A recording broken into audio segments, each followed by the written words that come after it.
Hey, what's up, ecosystem? Welcome back to Auto Transport Intel. It's Tuesday Nights Live. It's the Car Shipping Business Channel. My name is Jay. I'm your host. You know, my goal every Tuesday night is to bring you another trade show level business presentation to you wherever you are, because your automotive business deserves the latest in transportation news. And if you're busy, and I know you are, in a minute, I'm going to give the welcome show lineup. You're going to know what to expect. You'll be able to skip ahead. There's clickable time code links in the video description below. Please leave a comment. Remember to like, share, tell your friends. Thanks for watching ATI. An industry of know-it-alls is not working. Great advice should not be measured in video views. There's been too much hype, too many bottom feeders. That's two big reasons why super truckers on Facebook are pissed. Too many cooks in the kitchen setting the price. You don't work here, you don't know the price, the customer's not always right. So tonight we've got the ecosystem live with eyes wide open. It's an ATI roundtable. And in the fourth quarter, suit up, because we're opening up the Zoom room for anybody that wants to join and chime in. That's real. So please join the live chat, ask your questions, share your thoughts, grow your business, because it's Tuesday Nights Live on Auto Transport Intel. I'm Jay, your host. Welcome back to the show.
What is going on, everybody? Welcome back to Tuesday Nights Live on Auto Transport Intel. I'm Jay, your host. Thank you so much for taking the time.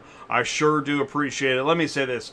Please do feel welcome. I want you to feel welcome. Say hello. Jump in the live chat. Let us know what's going on with you. I already see a pretty interesting live chat cooking up. It's been an interesting day, so this makes sense. I'll tell you what, at the quarter hour, we're going to go into industry news. You know that we always do this. Got so much news. Some really amazing news, too, actually. National news, social media news, front of the store, back of the store, what's being talked about. I mean, got your authority, CDL, overloading a trailer, insurance, DOT fines, etc. all coming at you tonight. What we're going to do is, in about 40 minutes, we're going to bring Ty in here and set the scene. You know, we haven't had an Auto Transport Intel roundtable in months, right? So this is a combination. We like the roundtable, but we're going to do interview style into a roundtable. We're going to give that a shot. After we talk to Ty, we're going to bring in Michael G. He had some concerns. I know there are folks out there that have concerns. And Sue's going to talk. She's going to give her side of dispatching, working with new carriers. Then we're going to add more drivers and more carriers. And then we're going to open it up. We want you to join us. This is real. I don't know if we've done this before, but we're going to share the Zoom room link. Zoom room link. Hopefully it's working. I know there were a lot of internet hiccups today, but we want you to join. And just, you know, and the point is, when you join and you get all ready, you know, if you want to raise some points, great. But the goal is to focus on business, right? Okay. All right, I'm trusting you guys. All right, so by the way, mic check 1 2 3. How we doing? Everything's okay. The audio's okay. The video's okay. Kimberly will be catching up with us shortly. So I'll tell you what. Do me a favor. I'm gonna go into the live chat. You know, I always gotta say this. Share the link. Click share. Click copy. Grab that YouTube link. Share it. Go to autotransportintel.com. Click on sign up. Get the word out. The word is getting out. Keep the word going. And share the word, right? We're all welcome here. You all are welcome here. Dispatchers, carriers, brokers, dealers, car pullers, repo, even the executive in the corner office, welcome here tonight. So please do jump in, say hello, and then we're going to be in the live chat here right after this. The ACV Transportation team is always looking to expand our network to safe and reliable carriers. As an ACV carrier, there are many perks that allow us to become one of the fastest growing carrier partners in the nation. ACV carriers have access to our job board with thousands of new jobs listed every day. You do not need to pay for access, and every job listed is exclusive to our carrier partners. Interested in a job? While you stage a job on the job board, no other carriers have visibility to that job for 15 minutes, giving you the time to make the best decisions for your business. Get paid within 1 to 2 business days. Our jobs are exclusively dealer to dealer, which means no more walking in large auction lots to find the vehicle you're looking for. Be one of the thousands of carriers who grew their business in partnership with ACV.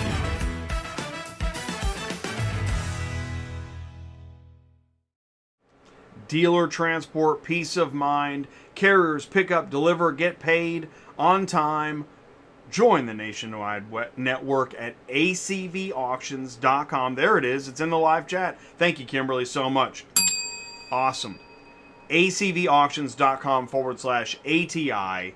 Sign up with carrier by ACV Transportation. Go ahead and do that now. Any questions, let us know. Let's jump in the live chat. Here we go. Now I've got to... Oh, that's right. Look at that. Ty is ringing the super chat cowbell. ATI to the moon. Rocket, rocket, rocket. Thank you so much, Ty.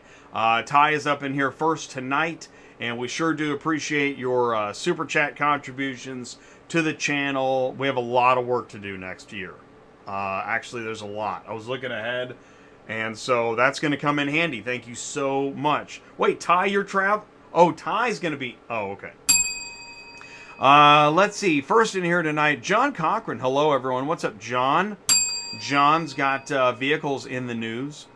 Mark, Jay, and Ty keeping it real this week. Looking forward to the show. Keeping it real every week, Mark. No, I appreciate it. And, you know, what we try to do is we try to move around the verticals. You know, last week, IARA, Auctions, Association, etc., Voice of the Consigner. So we are back this week. It is driver, carrier, dispatcher versus broker.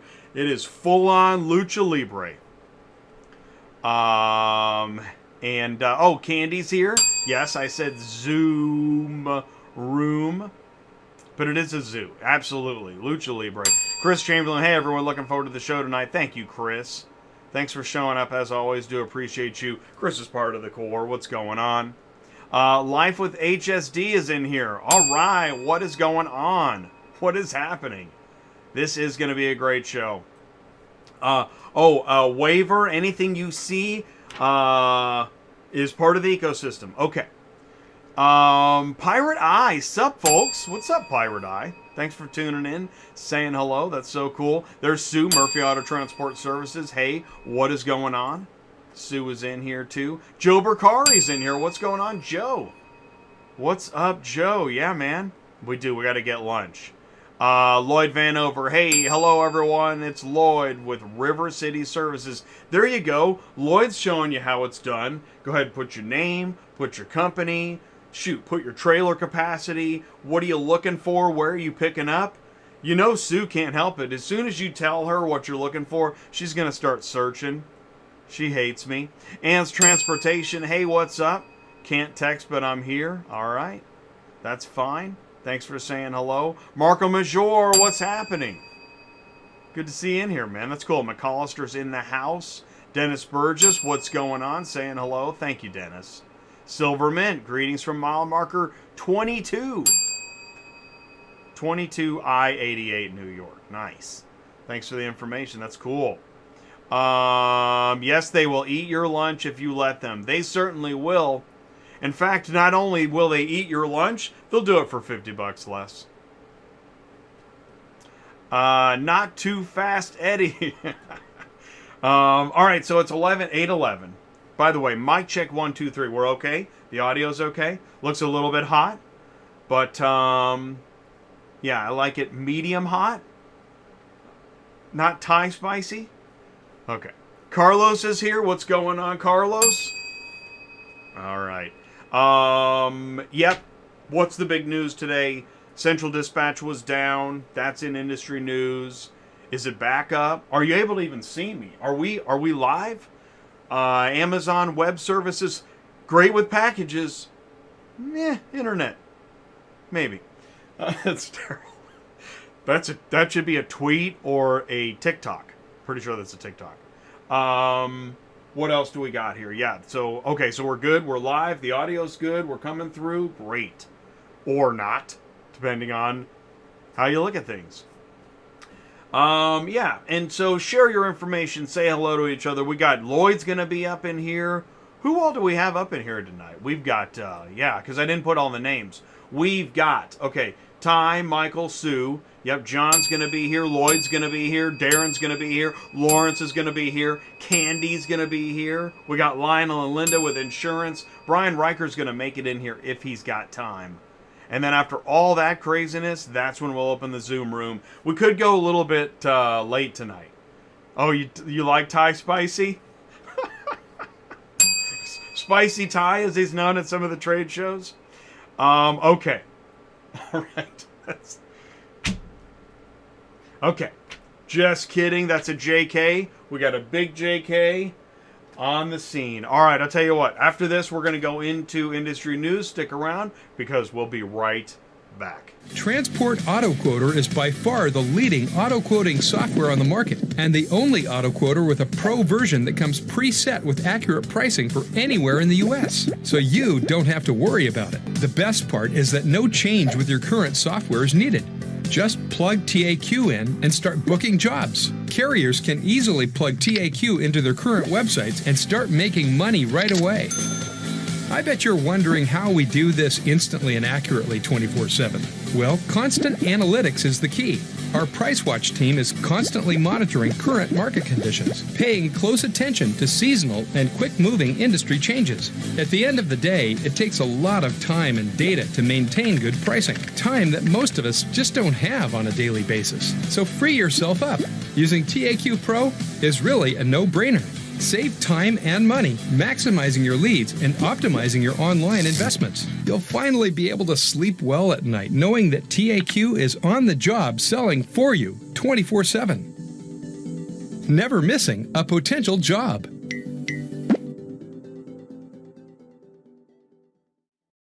Do you need an auto shipping quote? Provide instant, accurate quotes online with Transport Auto Quoter by Superflow Systems. Visit transportautoquoter.com. That's while you sleep. Quotes while you sleep. Cool. We got links in the live chat. It's time to go into industry news. How's everybody doing? Oh, and I saw that. Yes. Well done, MC. We got Mark, owner-operator, PJK Transport LLC, a Hotshot Dodge 1-ton dually, 48-foot, 3-car, 5th-wheel wedge. Book it, Dano. Oh. Wrong usage? Okay, so, new car hauler hurdles. This is a, as I said on the email, that is not a money fountain. It's a black hole. Sorry. Okay, let's keep going. Why? Why am I saying that? All right, well, we're going to go through some headlines tonight, and this may sting a bit, but it's helpful. It has context. How to make $1,000 a day with a pickup truck. I've seen that one. And after reading that, then you go into the Will You Start a Trucking Company with Me? And then it's Lucha Libre. My point is, right? Let's just take a step back. Can we take a step back? Can we get that? Can we go? Can we get a take two on this? Auto Transport Intel ecosystem, take two. All right. So listen, just slow down. Let's look at the ecosystem before you go starting up a trucking company based on a headline.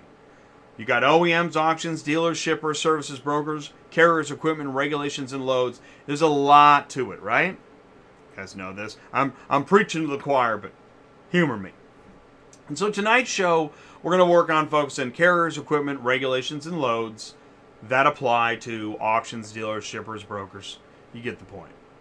You know how this works. On Auto Transport Intel, we not only talk about the back of the store where the transport parking lot's at, well, we're going to talk about the front of the store. We're going to tie it in. Cars being sold, cars being transported, and around it goes. This is the year of the hybrid. 2021 is the year of the hybrid. It is, and it was. What will next year be? I'm still trying to figure that out. Let me know. Put it in the live chat. What is next year? The year of the... I think Ty had something. The year of the... I don't know. When, when Ty says the auction's going to be a packed house, you'll find... here we go. Car hauling revenue for 1 month. How much I made in a month as a hotshot car hauler. Okay, I like that. It's speculative and thoughtful. Okay, cool. Car hauling business. How much can I make a week? Hey, all right, okay. But here we go. You guys ready? How to make 100,000 net with 2-car hauler on Central Dispatch. Car haulers make 20,000 gross a month trucking, hotshot trucking versus semi-truck car hauler. Learn how to make 250K gross and over 100,000 net hauling enclosed exotic cars with no CDL. Or with a CDL? I don't know. How to book cars, 4,000 a load on 3 cars. How to start a car hauling business with nothing and make 200... Okay. All right, I gotta stop there. Oh, there's more? All right, brace yourselves. Oh, money. Car hauling money. It's just out there in different fonts. Car hauler for sale, and I'm done. Well, there you see. All right, let's keep going. Jay, I've fallen out with my carrier over is not giving me rate cons for most loads. Okay, so that was before. Here's the after. Yeah, me and my carrier are we're not getting along because I don't get to see everything I applied to get a Central Dispatch account. It usually takes them a week to get you approved. They said it might take 5 weeks. As a new carrier, is it okay for my daughter to be a broker and a personal dispatcher? That wasn't so simple, was it? All right, so here I made this. Okay, here we go. Dispatcher checklist. I made this. I'm trying to help. Waiver. I am not a lawyer, nor do I play one on TV. But this is my understanding, my personal opinion. My dispatcher checklist, or are you a broker? Personal opinion. Number 1, do you look for loads for carriers? Number 2, are vehicles dispatched because of the work you do? What, Chris? I hate to say it. I think it might be right. Oh. No. Okay, well, don't get me started. Okay, do you have your own Central Dispatch account? I do not. I do not. Do you personally accept payment when a vehicle is dispatched or collect any money from a shipper? No, I do not. I do not. Do you take physical custody of loads? No, I do not take custody of loads. Do you personally move freight in any capacity? No, I don't move freight. Are these dispatches sent to you or to a carrier that pays you?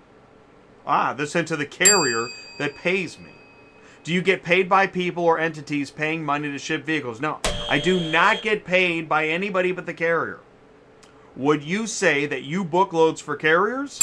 Yes. Or rather, do you arrange for the shipment of freight? No, I do not arrange for the shipment of freight.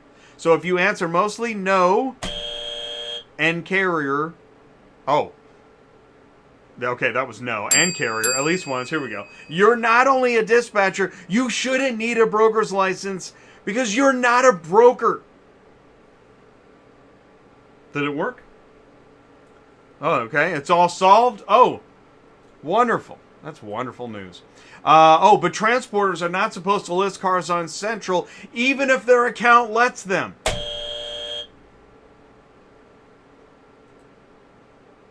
And don't even bother. I'm speculating, of course. So let's jump into it. All right. Central Dispatch is shutting down JTracker. Now, apparently, I mean, this just happened. I just found out about this this week? No, last week. My gosh, Jay. Last week I found out that Central Dispatch is shutting down JTracker. What does that mean? JTracker is a CRM. How is Central Dispatch working with BATS as its preferred broker CRM to make brokers successful? Okay, so they're shutting down JTracker, and they're now partnering with BATS. Okay. Okay. Hey, how's it going? Mark Grodicke, check the Pro ABD webinar tomorrow at 6 p.m. We got the graphic coming up. Thank you, Mark. Move to Pro ABD CRM. Move with. Because this... Okay, by the way, isn't it Cox Automotive's property? Why is Cox I don't know. Is Central Dispatch shutting it down? Who's shutting it down? And why are they shutting it down? And what happens next? Okay. What happens to my JTracker account? Accounts will remain active through December at no cost to you. Oh, you told me last week that it ends this month. No cost? Well, shoot. That's wonderful. Maybe not. Can Central Dispatch transfer my data to another company besides BATS? Nope. That's wonderful too. This deal gets better and better. So, okay. So what is this? Wow. What is this? We got a change.org petition. We demand answers for the conflict of interest involving JTracker migration to BATS. Okay. So 14 people have signed. Now, I want to back up and say, what the, if you just tuned in, like if you stepped away for a minute to microwave a burrito and you walked back and we're talking about petitions, like what is going on here?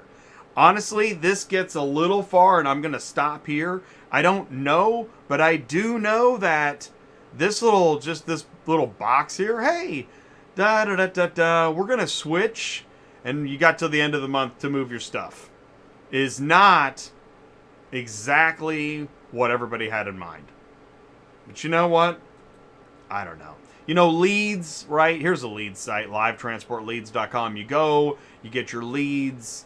This is what you'll see this on. This is the equivalent of, get rich car hauling with nothing, with no CDL, no experience, and no life. The equivalent of that is get rich brokering with no experience, no CDL, and no life. And what you do is you go buy your leads. Yeah. Now, I don't mean to wrangle. I don't know this site, so I'm speculating live. But you got these weekly packages where you can buy leads. Like this is my favorite. See, these are new leads. Yeah, the expense. The other leads, who knows? This is auto transport. And by the way, see, this is where JTracker comes in. Yep. You buy your leads, and buy your good luck leads, and get on JTracker, and good luck. Here's somebody else. Shoot, man, this has been up here for a couple of years. Central Dispatch and JTracker are horrible, but still the best the industry has. This is updated in 2019. Competitors are missing the final step of dispatching to the carrier. See, I think that's changed in a couple of years. And this sums it up right here. I've been saying this, and I'm blue in the mouth. However, I still think JTracker and Central Dispatch suck in the grand scheme of things. I mean, how could Cox Automotive spend millions to buy these sites along with a few others and then not put much money into them? It's really a good question. And then, hey, Got a lot of, go ahead and screenshot that because I'm not going to read it. What is wrong with this guy? Somebody's saying. Well, here's the thing. Bats has been around. And I want to be clear. Absolutely clear. In the whole melee. Is that I have nothing against bats. I don't. I've never used it. I'm not a broker. This is not a commentary on bats. This is a commentary on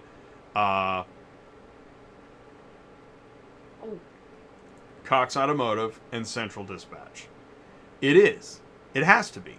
Because we don't understand, man. Wait a minute. You told us last week that we got to the end of the month to move all of our stuff? Really? Why, man? Why, dude? Everybody wants to know why. That's why there's a petition. Hey, this is how you get your car shipping news. You watch ATI on Tuesday nights live, and it's public information. You can put it up on the big screen, and I'll tell you what. Here's what we're going to do. We have a game show for you guys. We are going to do 5 questions of Are You a Car Shipping Guru? Play Ask Larry. Go to dispatchcenter.com/Ask Larry. Submit your questions. Here comes question 1. Play along at home. Here we go. Prior to moving your first vehicle, you must obtain a blank from the FMCSA. Is it approval? Wow, is that loud? Operating authority, shipper's license, or permit? How was the audio on that, by the way? I threw it up on the big speaker to see if it would help. Let me know. Keep me posted. Approval, shipper's license, operating authority, or permit. Prior to moving your first vehicle. Active. Well, I think I got this one. Oh my gosh. Do you have it? Yeah, I know. I saw it. See, here's what I'm doing. You may have noticed if you there's like Reddit articles, and now it's getting really wild.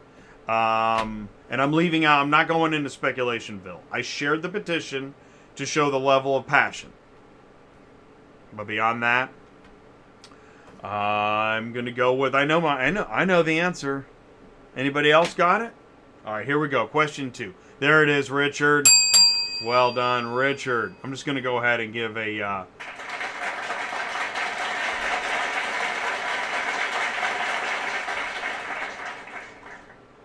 And if you want to see the answers, you got to join on Thursdays at 1 o'clock on Dispatching Live. It's kind of a bummer. All right, here we go. Question 2. What is the most appropriate carrier pay amount to ship a 2019 Audi A3 from Baltimore, Maryland to Phoenix, Arizona? Is it $577, $35, $945, $1165? Look at Larry in his Christmas hat. Well done. Let's see, Baltimore to Phoenix. I'm going to go with $1165. It's hard to say. Audi A3. Yeah, I'm going to go with that. That'll work. That'll work. Book it. Throw it up on. Just swing by and pick it up. Here we go. Question 3. How many people are currently employed as professional drivers in the United States? 800K, 2.2, 3.6, or 4.8 million?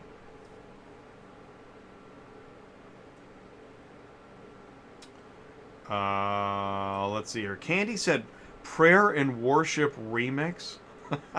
It's pretty funny. Okay. Professional truckers or drivers? Book it, Dano. Yeah, you gotta. Can you put that route together, Sue? She's working on it right now. I'm not working on that, Jay. Stop. I don't know. Late to the party. What's up, Brianna? Welcome, Brianna, to the party. I just want to say 2.2. I just want to say it. All right, here we go. Question 4. Here we go. What is the most appropriate carrier pay amount to ship a 2018 Ford Explorer from Tucumcari, New Mexico to Detroit, Michigan? 7:15, 9:30, 11:40, 14.95. It's a 2018 Ford Explorer. It is Tucumcari. I'm gonna go with.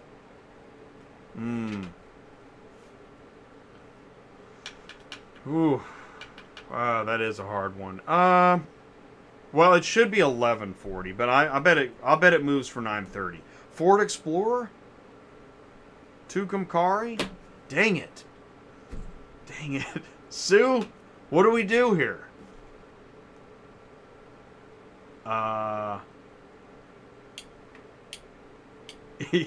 Pirate Eye. Did someone say Brianna? Yeah, Brianna's with us today. Yeah. I don't know, Sue. I'm just gonna put. I'm kind of a pessimist on this stuff, especially when you're headed north. Even though it's a Ford Explorer and Tucumcari, I'm gonna go with 9:30. Yeah, Sue, you're going with 11:40. Yeah, Sue, I'm with Sue. Well, I'll tell you what. Sue's got 11:40. I'll do 11:30. We'll find out on Thursday. How about that? Apologies for the chat foul on company plug. That was a copy and paste.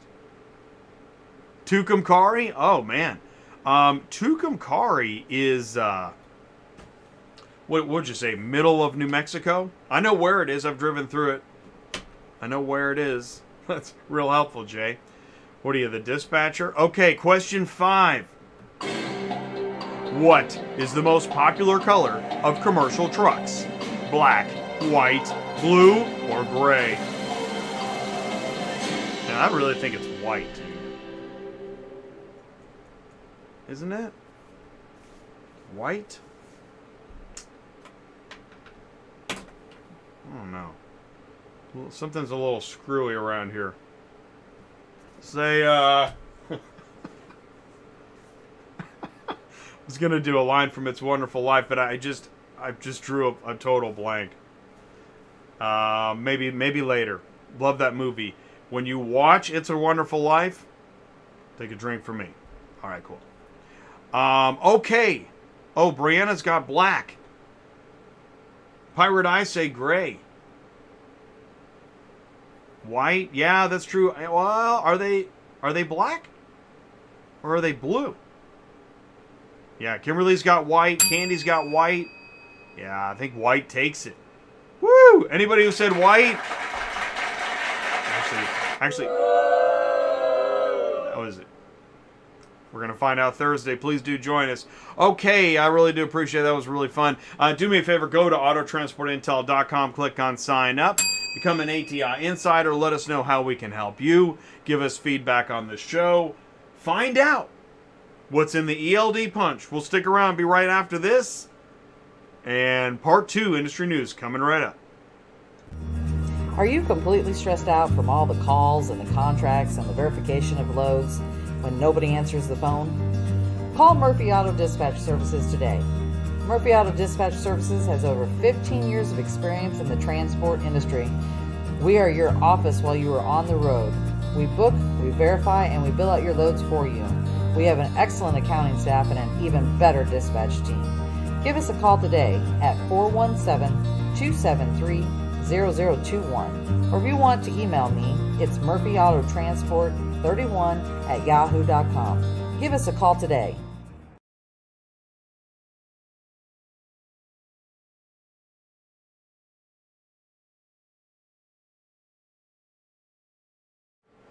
Need help staying loaded or moving a car? That's the voice of Sue. She runs a dispatch office and she's a fully licensed broker. Visit murphyautotransportservices.com. The links are there in the live chat. Hey, what's up? Claire Parker's here. Vask.tech. Okay. Who's... I think, was it Chris? Yeah, I think Chris called it. Okay.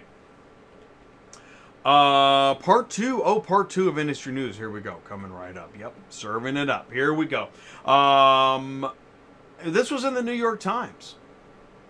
A car a minute used to flow through here, but chaos now reigns. A shipping terminal in Kansas reveals the fundamental problem. No one can plan, and no one is sure what's going to happen next. Before the global supply chain descended into chaos, the terminal ran on a steady and dependable rhythm. Roughly once every minute, a new car emerged from the General Motors Fairfax factory next door, landed in the terminal parking lot. Rail cars brought in a predictable influx of vehicles from other GM factories. And the terminal manager could deploy drivers and yard crews with assurance. These days, no idea how many rail cars the short-staffed railroad has sent out or how many vehicles GM will place on hold. Car haulers in the lot waiting to be filled. Still, like the rest of the trucking industry, the terminal is scrambling to recruit truck drivers in anticipation of an eventual flood of new vehicles. Talk about a good time. Inside the terminal, next to the dispatch desk, a half dozen drivers sit at a wooden picnic table under fluorescent lights, arranging their morning hauls. Using tablet computers, they scan the available assignments, each labeled with the applicable pay, which is based on how many miles they must drive from the terminal to the destination. They pick up in order of seniority. So that's happening. But at least it's in the news, right? Right. Destination charges on new cars are increasing. Well, all right. Sign me up. Window stickers can include all kinds of other charges. One of those fees, not negotiable, is a destination fee. Cost of shipping the car to the dealership. Destination fees have grown in recent years. Fees are increasing in part because of the cost of transporting cars is increasing. COVID caused a shortage of carriers. Increased demand for transporting wholesale farther distances due to low supply and more dealers buying digitally. And the price of fuel continues to rise, just to name a few. So it's good to see the GM destination charge lawsuit was dismissed. Judge rules a reasonable consumer isn't surprised that GM makes a profit from a delivery fee. By the way, hey, Mr. Customer, you think the whole fee made it to the carrier? Think again. But this is America. Freedom, pursuit of enterprise and happiness stuff. Hey, here's some good news. We're pleased to announce that Midwestern Car Carriers has been awarded the Stellantis traffic from Volts in Argentina effective January 1. Tremendous leap forward for our company. Secures jobs and opportunities for our company and growing network.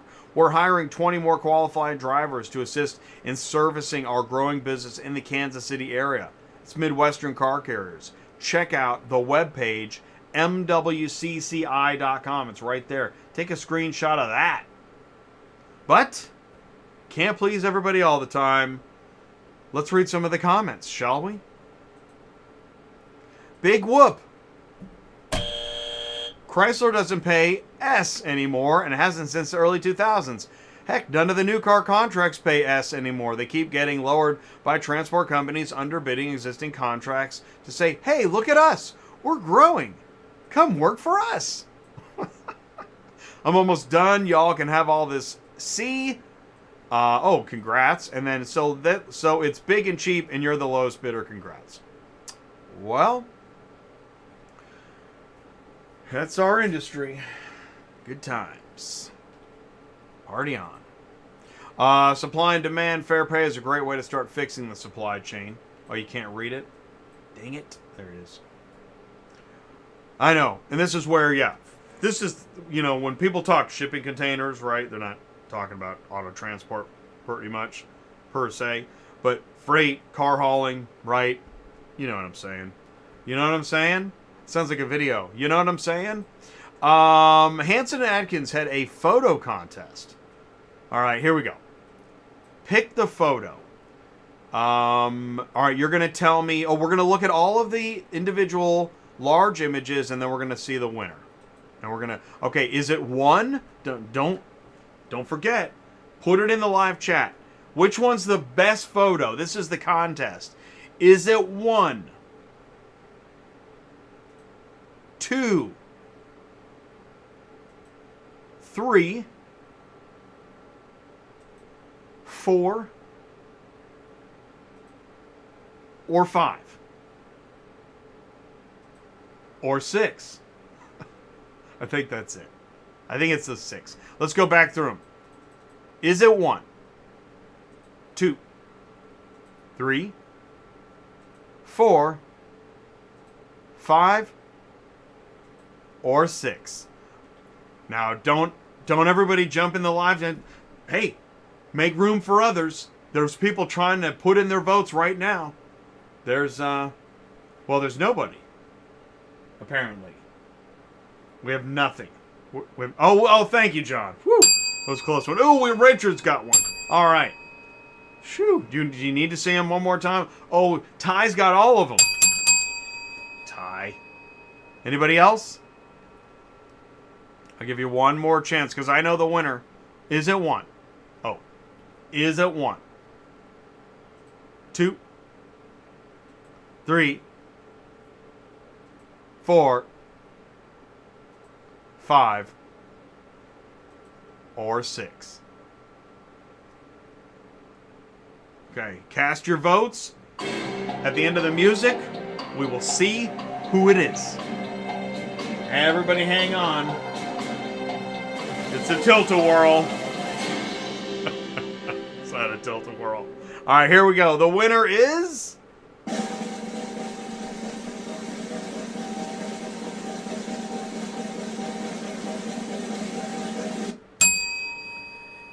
It is number 5. Number 5 won the $200 Amex card. Yep, that's the one they chose. Now, I don't know what they're doing with it, but it is the winning photo. So thank you for playing in the live chat. Oh, lots of guesses now. All right. Thank you very much. All right. Fries are up. Speaking of fries being up, I think that, buddy, I think the fries are up. Because I do not think you're going to be hauling cars or whatever that is you were doing anymore. So thanks for playing.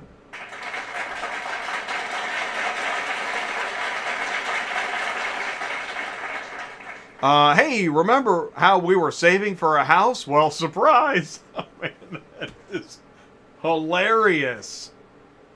Oh, gosh. Yeah, I saw a video, and we're going to be rich. Oh, yeah. Just a few things. Yeah, my husband and I own an auto hauling transport business. And basically, she was freaking out. First, she sent him to a Copart. And the broker, there was storage fee on that. Broker finally, maybe. Then she sends him to IAA. Oh, man, it gets worse. Had to cancel everything and sit at home. Oh, Jay. I feel like I'm screwing everything up. I know exactly how that feels. It's called Tuesday Nights Live. It was the dispatcher. Perfect timing, Mike. Well done. Thank you. No, seriously, it was the dispatcher. So the dispatcher argued with the driver. He texted, hey, want some dispatching? No. Quoting law. Are you sure? I mean, it's hard. Let's do some more. Dude. So, if it gets that way, yeah, bad marketing plan. Bad marketing. Don't do it that way. Stop. But for sure, actually, Joe, he's looking for a dispatcher. He's contacted me. I'm looking for a dispatch. F is looking for a dispatcher. So it is out there. And we said we'd talk about it. So that's the thing. The reason this is news, I know the internet goes down, and I know that, Cox doesn't run the internet. But when it is down, man, it sucks for the dispatcher. When you can't get in the load board, can't get in any load board, right? And at least they put it up on the... but Certus was putting the disruption, and then Super Dispatch is like, hey, really? No internet? Come on down. to Super Dispatch. Shipper says to the broker, I thought you had GPS tracking. Broker says, yeah, we do. Yeah, no, it's really, really good. Shipper says, really? I don't see nothing. That dot hasn't moved in forever. And, you mean the driver through is, yeah, I'm going to need you to pull your phone out of the trash. Anyways, hey, do you ever are you updating your top load boards? I said I don't think enough changed in 2020, 2021 to merit an update, but I'll tell you what, things are cooking up. Hey, love the concept of the fishing pond. And by the way, Central Dispatch. Oh man, John is moving U-Hauls. Oh, that's right. I've got to show you something. This is so funny. You guys want to see a funny video? Oh, man. Okay. Well, this is how you do it. You guys want to see how you don't do it? Oh, here we go. Ready? This is...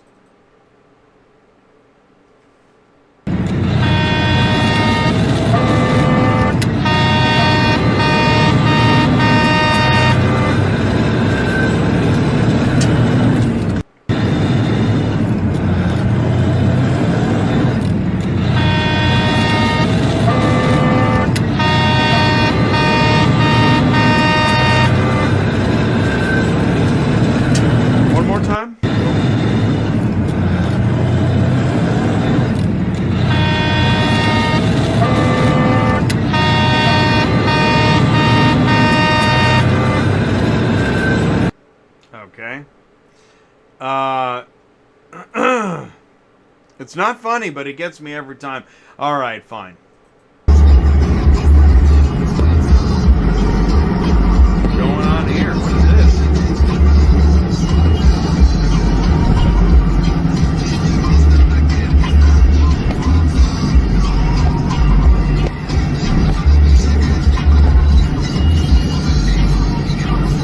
What?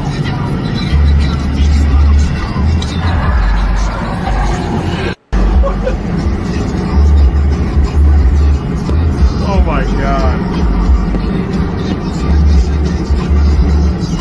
How did you...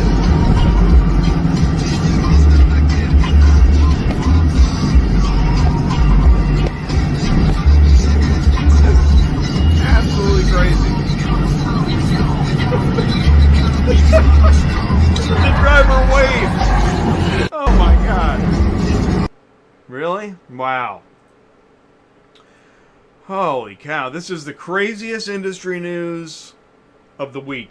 Every week it's crazy, it's insane. You guys having fun? Have you had... Uncle, you had enough? Alright, I think we're almost done here. 4 times a week, Auto Transport Intel. Be sure to catch tomorrow, DOT Compliance, noon every Wednesday, 30 minutes. Get it. Find out how we doing. Did you load it? Are you going to stay upright? I hope so. Thursday's load board search advice, 90 minutes. This is your chance to let them know what is going on, what is up, and how it works. You going to book it, Dano? Really? Okay. Hey, there'll be spring champagne in the cubicles tonight. Okay, that's all on Thursdays. And then Fridays, dealers, auctions, and carriers on Cars on the Move, Fridays at noon. Ties in the transport parking lot. And Joe is like, that's why we drug test. Oh, it's funny, man. By the way, did you hear the music? Well, I love the music. We have Melting Block of Ice this Friday. How cool. It's once a month. And because of the holidays, we're mixing it up. So we'll have Tim Scoutelis on the Melting Block of Ice. Got to move that inventory before it melts. Not much melting happening these days, but still, it's important. IARA 20th anniversary. That was last week. If you missed it, check it out. Great show. Thank you, IARA. Really fantastic organization. And one of your takeaways from that show is, because it's about standards. Do we have standards? Could we use more? We have some, which is what we talk about on Wednesdays. But we could use some more.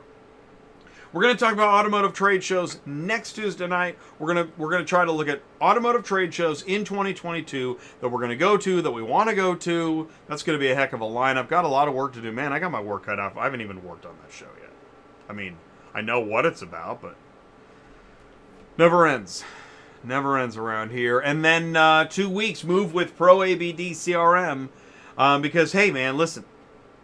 If you're not a huge fan of getting told last week that you got to the end of the month to move your stuff out, like all your stuff, I mean, your whole business. Yeah, there could be a better way to do things. Move with Pro ABD CRM and join the webinar. Oh, here it is. Yeah, here it is. There's a webinar tomorrow, Wednesday, December 8th, 6 p.m. ESTM. What are you doing? And I actually have... hey, can I get that webinar link? Mark, can you put that in the Zoom room? Man, I'm running late. But I want that link. Because you got to go to this thing. If you know anybody that is, let's see. If you know anybody, where is that thing? Let's see. Hang on, I got it here. Get started. No, it's not that. Sign up for the webinar. Here we go. Seriously, if you know anybody that, there's the live chat. If you know anybody, you see that meeting.zoho? Oh, you don't see it? It's coming up. There you go. There's the link. If you know anybody that's brokering, if you're an asset-light carrier, asset-medium carrier, asset-heavy carrier, or just a straight old broker, go to this meeting. Get a CRM that cares. Mark, Pro ABD, Superflow Systems, CRM. Get in on a business that wants to help you move forward. This is the Car Shipping Business Channel. My name is Jay. It's Auto Transport Intel. I really do appreciate you being here. I appreciate you in the live chat. Thank you for sticking around. Hopefully it wasn't too much. It was too much. All right. Here, I'll tell you what. Stick around. Here's this, and then right after this, I'm going to bring Ty in, and we're going to get this party started. Let's get this party started. We'll be right back. Is your current vehicle imaging process producing inconsistent images? Frustrating? Time-consuming? At the mercy of another vendor's schedule? Well, it doesn't have to be. Black Widow Imaging provides a simple system to capture high-quality images of your vehicles in seconds. Simply align the driver's side tire with the floor stripe. Stop on the floor plate to scan your vehicle code and capture the exterior images. It's that easy. It's also equipped with an interactive 360-degree interior camera option so your customers don't miss any details. The results are fast, consistent 4K images that are delivered to your website in minutes. Let us show you how easy your imaging process can be anywhere in the global supply chain. Visit blackwidowimaging.com to schedule a live demo. Black Widow Imaging provides high-resolution 4K images for OEMs, auctions, dealers, rail, port, fleet, insurance, transportation, and more. Schedule your live demo. Visit blackwidowimaging.com. The links are there in the live chat. Thank you all so much. Here's what we're going to do. Oh, awesome. Brianna's in on the meeting. Great. I'm telling you, anybody that... yes, if you are managing customers and leads, that's a good meeting. Go to the meeting. Be in the webinar. Go to the light. Okay, here we go. All right, Ty Thompson, he's in the live Zoom room. This is New Car Hauler Hurdles. Ty, can you see me and hear me okay? Yes, I can, Jay. How are you? I'm good, man. How you doing? This show. I know. Let me show you something. See Yeah. that? Yes. That's what you get when you don't know what you're doing, right? Oh, dude. No, happy to be here. Really excited about the show. There's a couple people we haven't talked, so I don't know how it's going to pan out. But Lawrence has a couple of cool things to say. Lawrence, for sure. Want to hear from him. And I always say this, I'm thankful that you put together this show, and I'm thankful for the ATI Insider sign up, because I get an email and it says so-and-so signed up, has a phone number, and I get to call them. And I love that because I don't know who I'm talking to. I don't know where they're at in life. I have no idea. So this week I sent you two for sure that I got to talk to. That was yesterday. Monica and Dino, right? Do you remember those I sent you? Okay. I sent those to you because I got to call Monica. So I get an email, it comes in, call Monica, here's her phone number. I have no idea who Monica is or what she wants or where she lives. So I call her, and it was the most energy I think I could feel through the phone ever. She was almost like between that yell and cry of so happy that somebody called from a YouTube channel. So where I'm going with this is she was really excited. We get to touch a lot of people is what I'm really trying to tell you. Because of Jay's show, because of what Jay's done, the time he's invested, this platform, 4 times live a week, Tuesday night, Wednesday, DOT Brian, that's an incredible show. Thursday, you've got Central Dispatching Live with Sue, and then Friday, Cars on the Move with Ty in the transport parking lot. But people are tuning in. So the second phone call, I got Dino. Dino calls. He's ready to get into the business. He's going to get his authority probably by the end of the week. Get this. This guy's been a lurker. You hear me talk about lurkers all the time? 2-year lurker. Finally signs up for ATI Insider. Calls, talks to me. We talk for a solid 30 minutes. Guy is just precious. I mean, that's all there is to it. He's just a solid dude that's got grounded. He's got legs. He's been paying attention. It's like, yeah, I know. Can you start 6 months without a check? Starting now, go. Who's your customer? Car hauler. Okay, what about the low? I mean, he's rattling it off. So, whole point.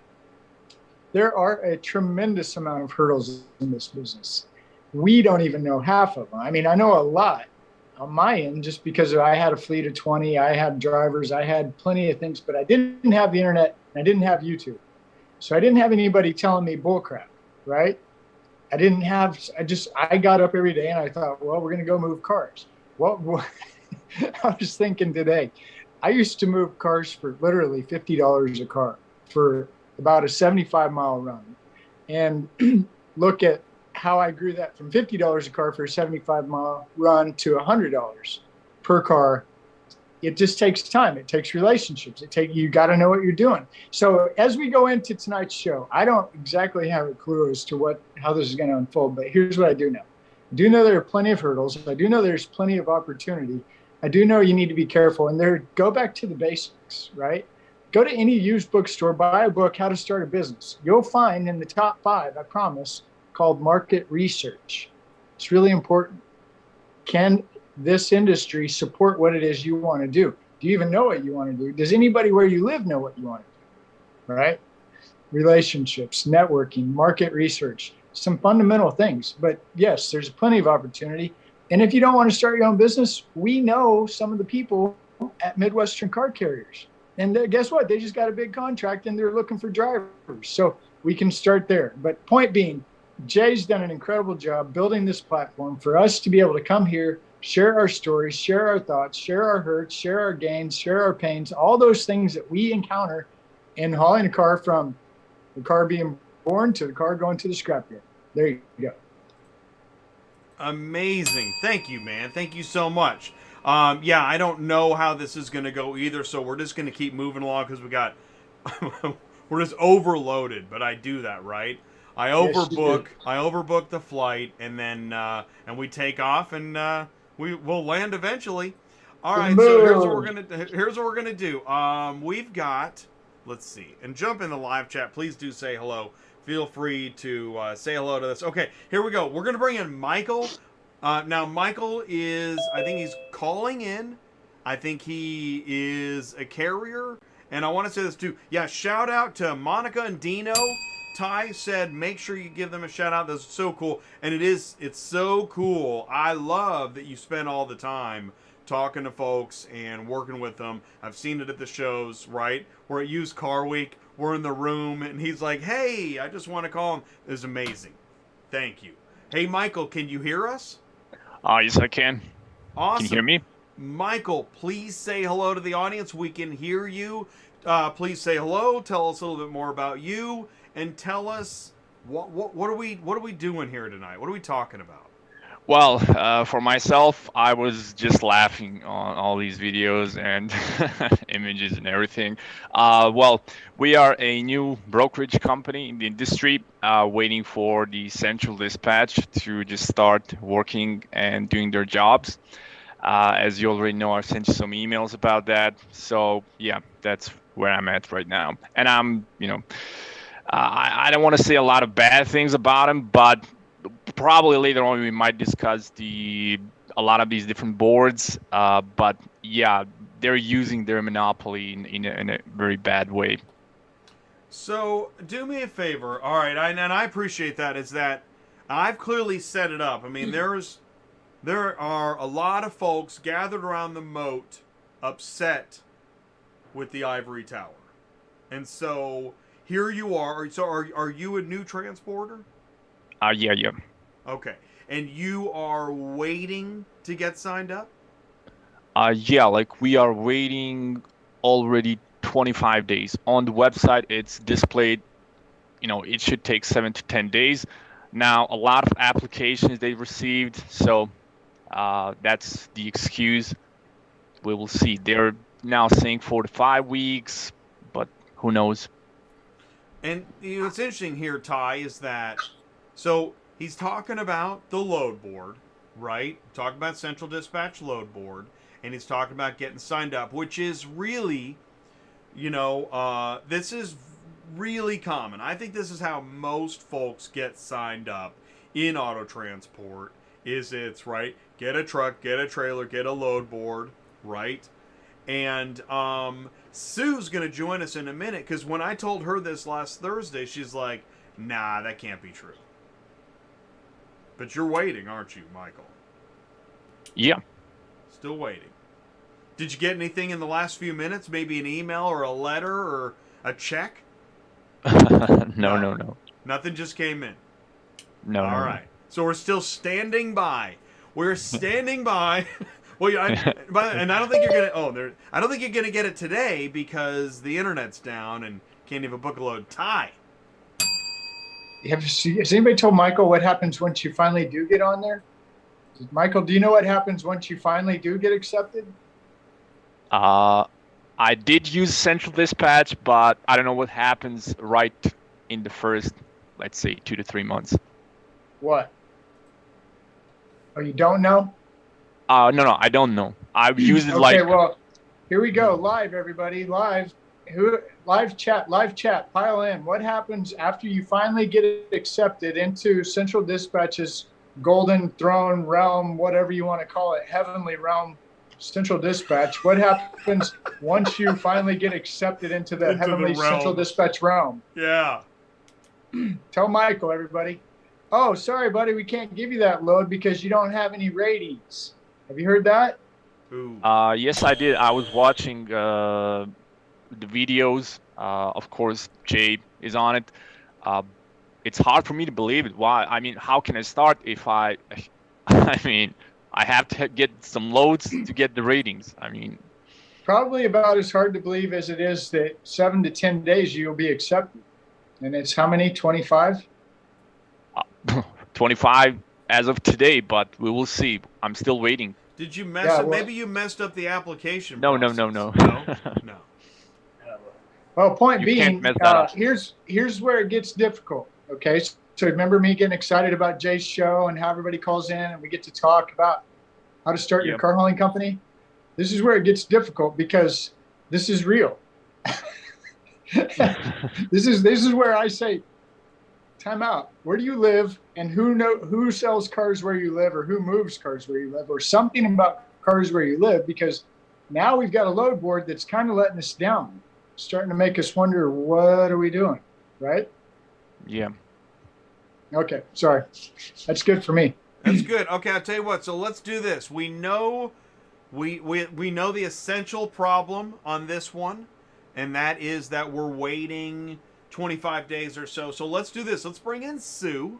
We're moving right along. We're going to bring in Sue and see if she can help. Hey, Sue, can you see us and hear us? Oh, she's got the audio happening. She knows what to do. We're in the live chat. This actually is really interesting. This is an interesting, like, slice of life, real. I mean, wonder how many people are sitting around right now waiting for acceptance into the realm. Hang on. She's got it. But it is. I like that way. It's like Game of Thrones. Speaker's not working. It's Game of Auto Train. No, that's too easy. It's Game of Thrones. I'm gonna go back to Game of Thrones, where you've got to be allowed into the realm. She'll get it. And Central Dispatch is the 19th. It's like Game of Thrones. Speaker's not working. 25 days. Throw it out the window. That's what I do. Kick it. If she can help. Are the rates fair? Well, that's another thing. Actually, let's say you get into the realm. How are the rates inside? Here, I'm gonna mute you, Sue, for a second. How are the rates inside the realm? Anybody? How those realm rates treating you? Let's. How about this, Michael?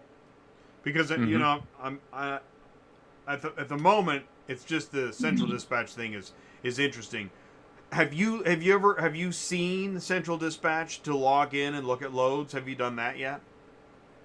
Not yet. Okay, so you haven't seen. And that's another thing. Actually, I talk about this. There's no way to see Central until you're signed up with it. How That's cool after is you that? gave him the money. After you gave him the money. Right. There's no sandbox or nothing, right?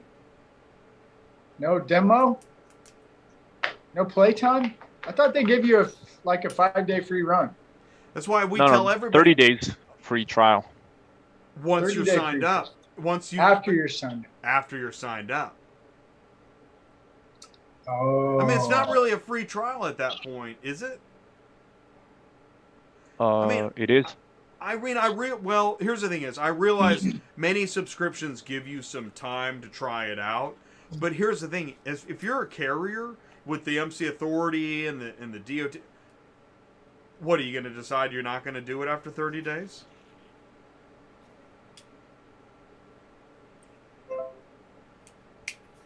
How many people, let's get a statistic on this. How many people after 30 days go, I'm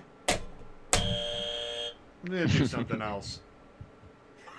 They're the ones that are gone. They're out of business. Central Dispatch helped. The YouTube video said sign up for Central Dispatch. It didn't work. I'm gone. Did you see that? You saw that there was a video called like $$, $$, car hauling, $$. Did you see that one? No. Hey, Sue, you can hear us okay? Yes. Can you hear me now? Yeah, we hear you. So what do you think about this 25 days and waiting Central Dispatch deal? So, Michael, you're a transporter? Is that not a broker, right? Broker. Okay. So, broker. So, here's the thing. Can I say don't that, know Ford? what the broker. yeah. I don't know what the hear. broker You absolutely can. time schedule is. Yeah. I know a transporter time schedule is 2 weeks, and that's been pretty accurate. Okay. Well, I'm not sure really. Oh, Yeah, so wait a minute. broker may be a different thing altogether. I'm not Now, sure. wait a minute. Could this because they're shutting down J-Tracker? No. Oh, well, no, I don't think so. No. I mean, it's probably because they only have 2 people working and they're collecting over $1 million a month. Oh! Yes. That's the thing. Yes, she They did. are using the same amount of people for support. Yes, I think they do. That's pretty wild, isn't it? Even though it should be easier for them to check a broker instead of a carrier. For I carrier, you have to check insurance, you have to check truckers, Yes. you have to check everything. For broker, I mean, what is there to check? Yes. Pretty much. Just So, your Michael- bills, your broker bond and your MC. Yeah. Michael, do you already have cars to move? Well, we could have, but I want to wait. You can't just go in with ship cars only. Or super dispatch. You gotta have, central dispatch as well. You can't just run with. Right, so these you boards. need to put, but you've got cars you need to post. Or, as Ty is asking, do you have cars to post yet? As of right now, no. Right. Because we could have had, but, it makes no sense. Well, right. Because then you can't service your customers. Yeah. And we want to provide like much better service, both towards the customers and the drivers as well, because everybody hates brokers. Oh, But Not Jay everybody. doesn't. Jay doesn't. So I don't. No, I don't. In fact, the longer I've gone on in trying to understand the ecosystem, the more I realize that carriers become brokers too, as part of their business to grow it and service their customers. So you've got Yes. folks that are just carriers, you got folks that are just brokers, and then you have folks that are both. yes, we do have the second one, which will be a carrier as well. And that's already working in Texas. Cars are moving. No, this central dispatch there as well. Hey, by the way, Michael, what CRM are you using? I got a webinar for you.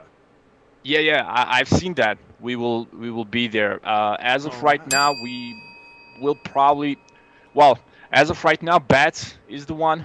Looks like we will have to go with that one. But that will Why be a do you have to? disaster. Who says you have to? If you just started, what's there to move? Your storage unit is empty. Let them close it. Okay. we All right, have- Jay.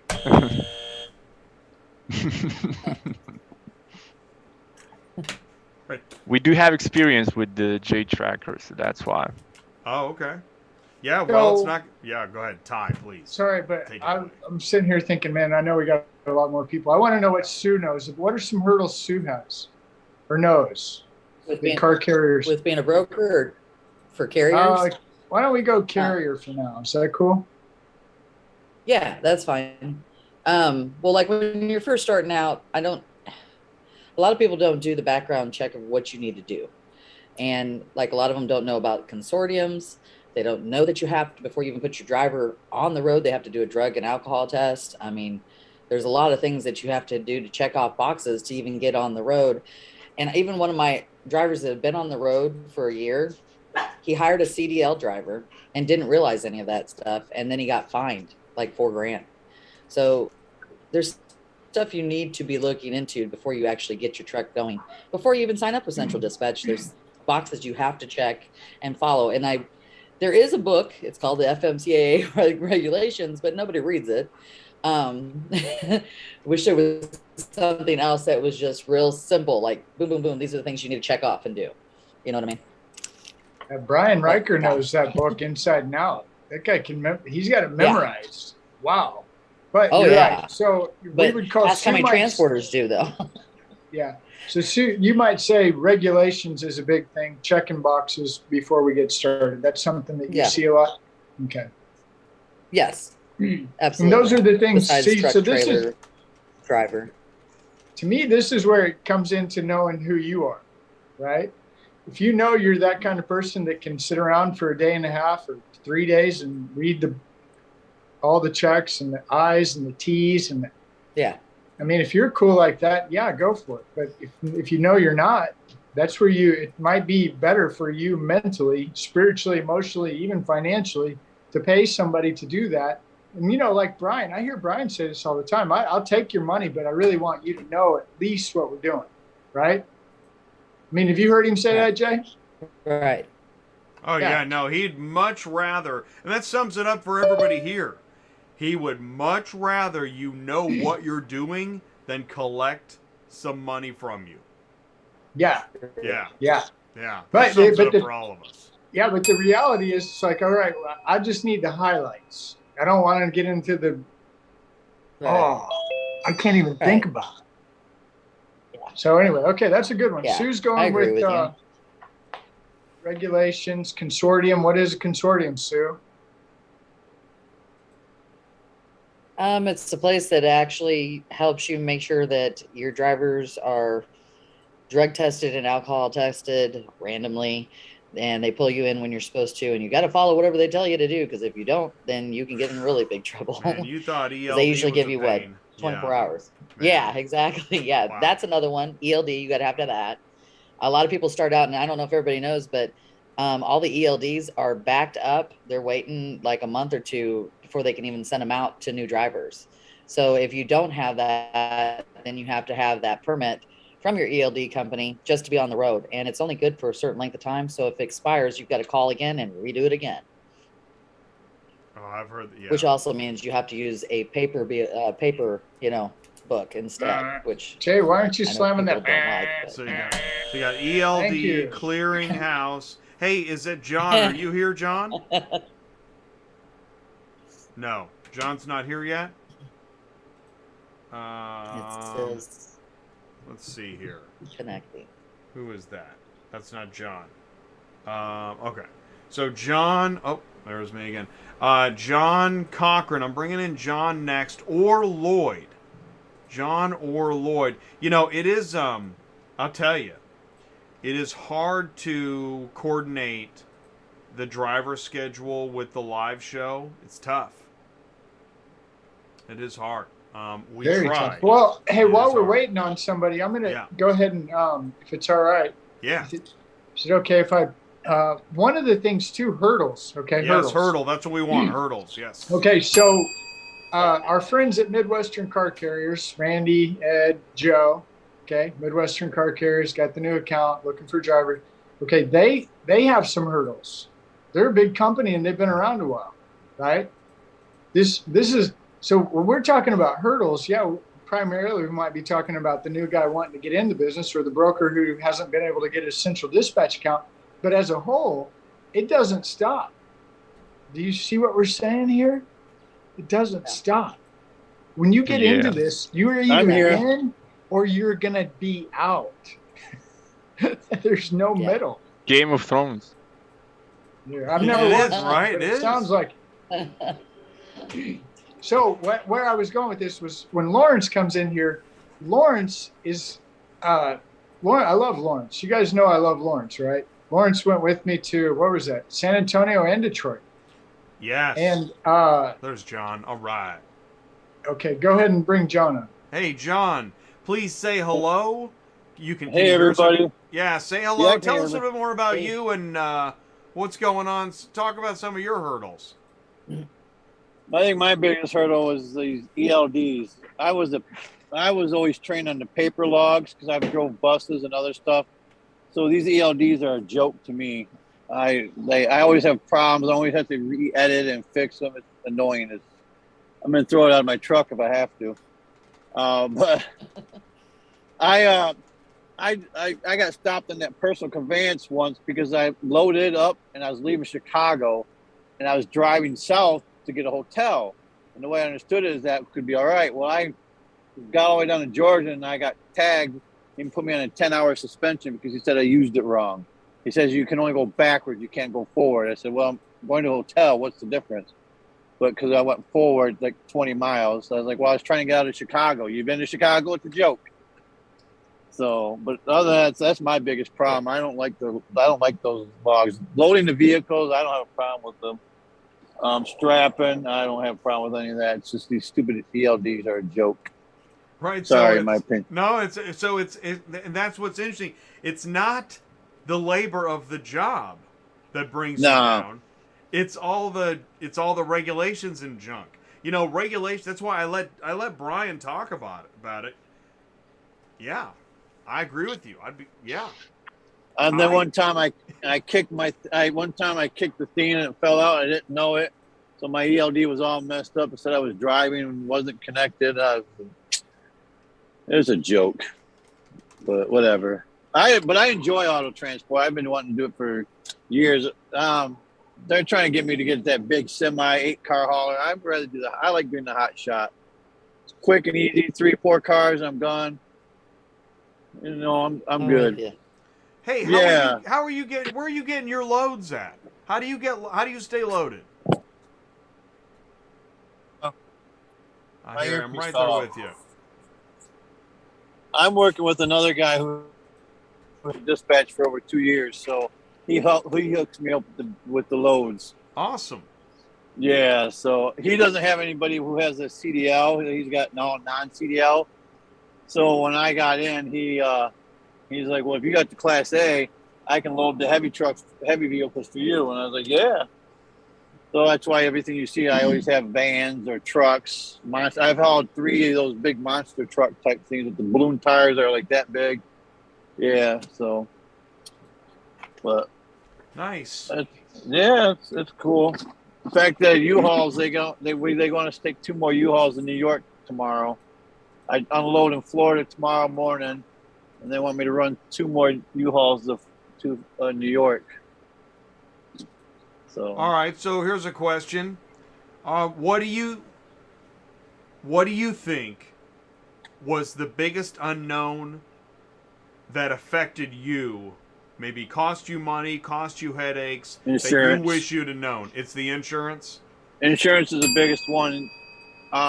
When I first started looking into it, I talked to Ty, talked to dealerships. I live by a secondhand auction, and then I got like 15 dealerships around me. They're like, yeah, get your truck, we'll let you haul. But the insurance is outrageous. I mean, it's just. But when you see hotshot drivers doing stupid stuff and then have accidents, what do you think? What do you expect? So.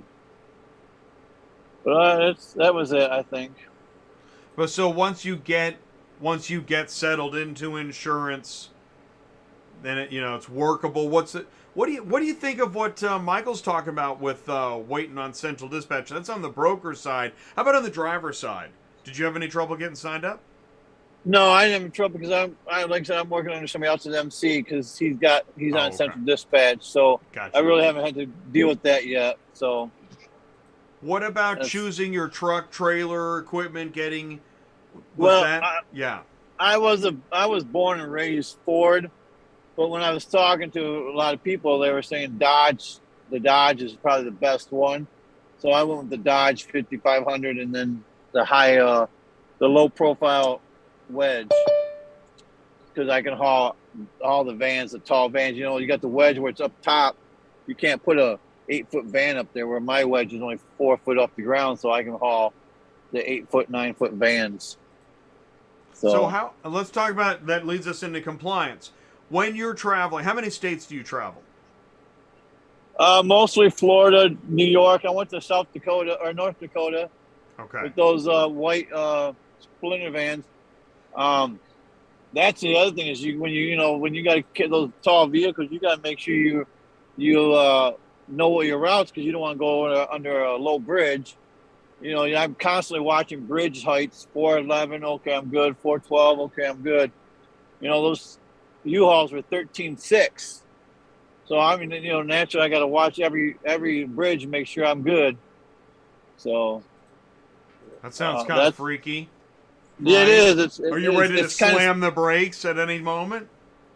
Every time I see a low bridge, I slow the truck down. People blow their horn at me. I don't care. I'm not getting in an accident, so I don't care. I want to make sure. But, when I go to, like, truck stops and fuel up, I'll pull next to the semi, and I'll be, okay, if I'm lower than him, the average semi, then I know I'm probably pretty good at most bridges because, if I'm lower than a semi, then I'm good. All right, So- and last follow-up then, what would you say is the biggest hurdle with DOT regulations that you just weren't aware of? What are you running into?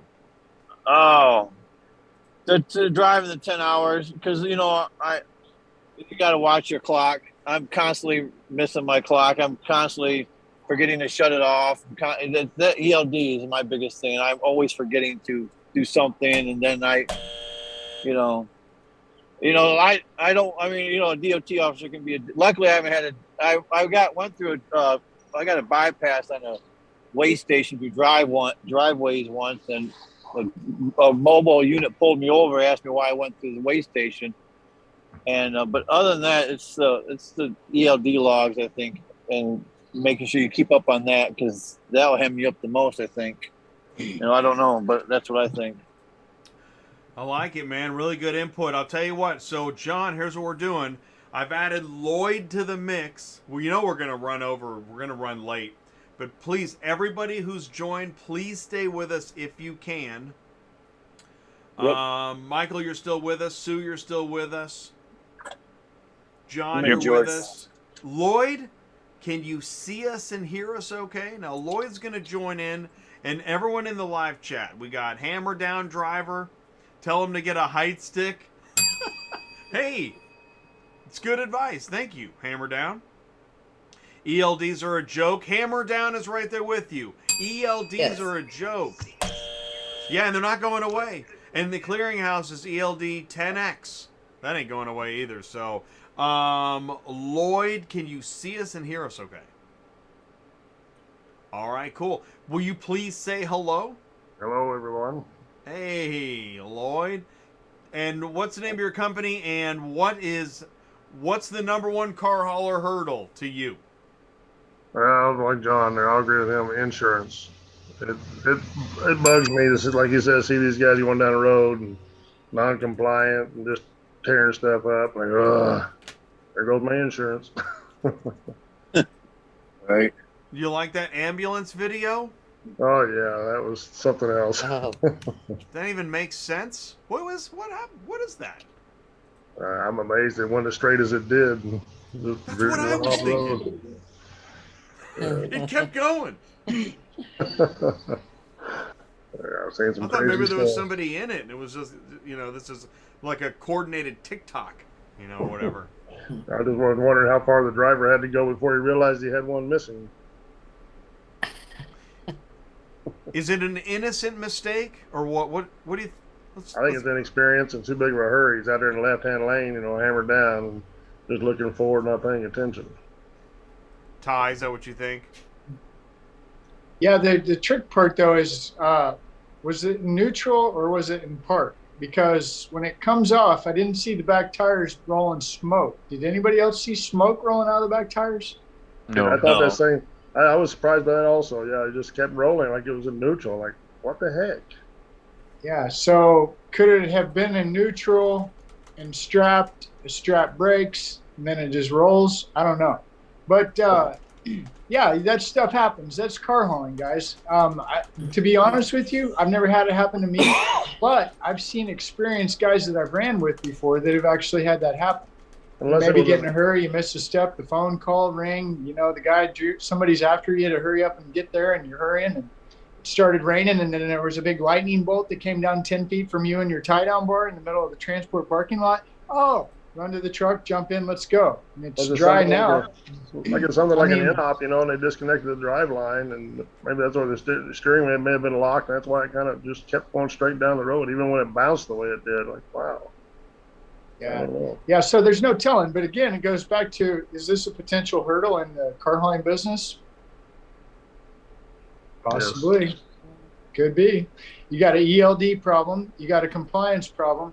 So really what I'm hearing is government overreach. That's what I keep hearing, government overreach. Why is the government telling me how to run my business? That's what I don't know. I've never understood that. I think it might have something to do with caring.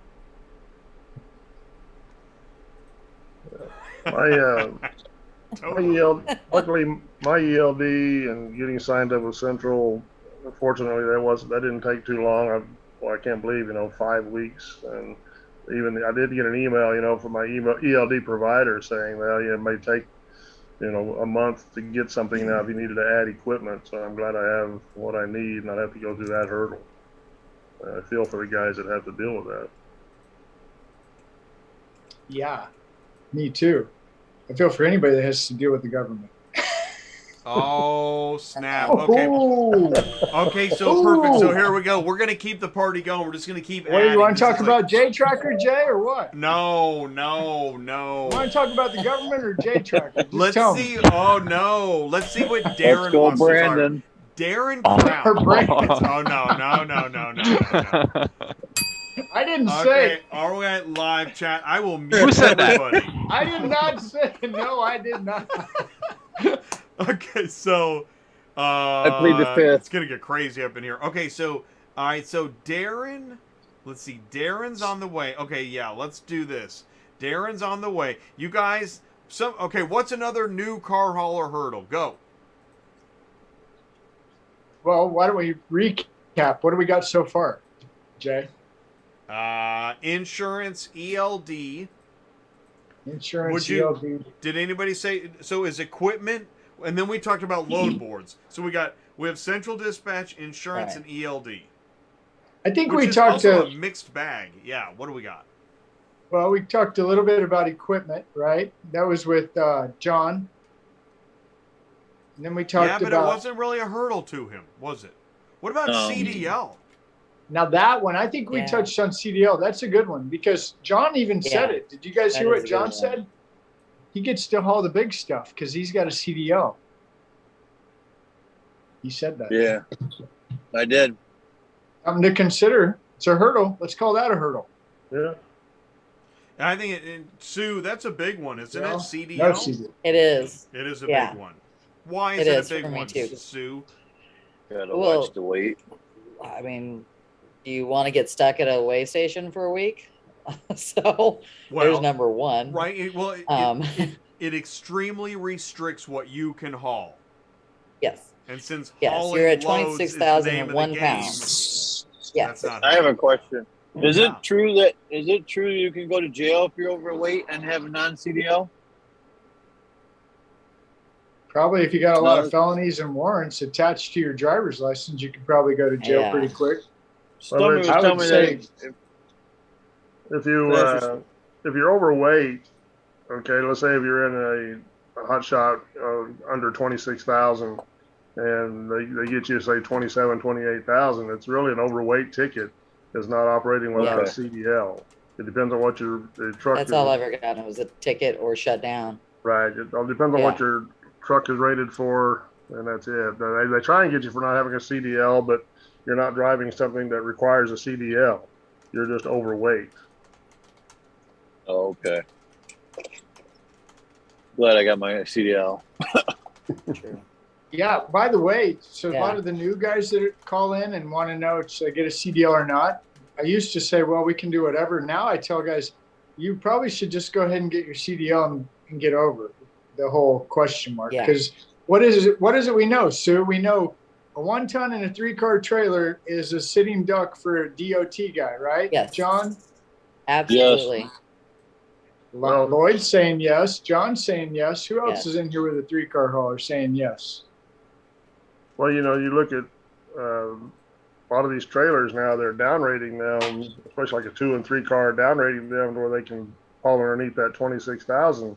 I looked at one, a brand new trailer, and it's only rated for 12,000. Well, and the trailer weighs 7, so really you put 2 cars on that thing and they're overweight. But you're talking about CDL. All these regulations with the CDL is going to change come February. It's going to be a whole lot harder to get your CDL.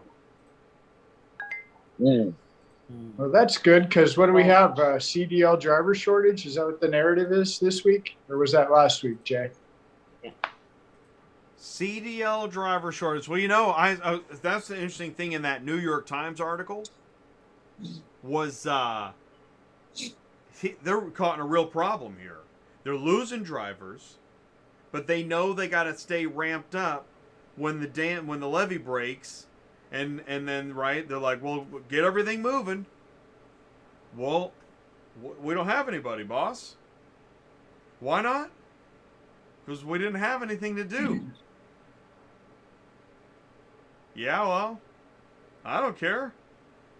You know what? We should get Joe on sometime and ask him what's going on. It's funny you say that. Joe's always good to talk. I almost invited Joe, and new car hauler hurdles almost sounds like hurdles for hauling new cars. So I might have screwed the whole thing up. You're telling us now?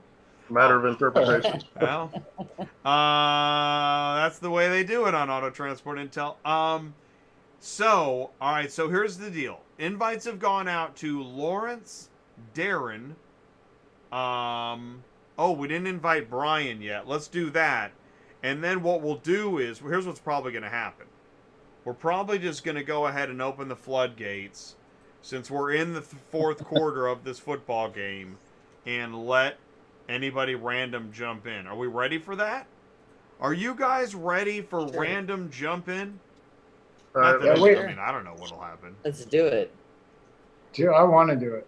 Hey, but wait, wasn't Kandy supposed to be in here? She's in the live chat. Oh, okay.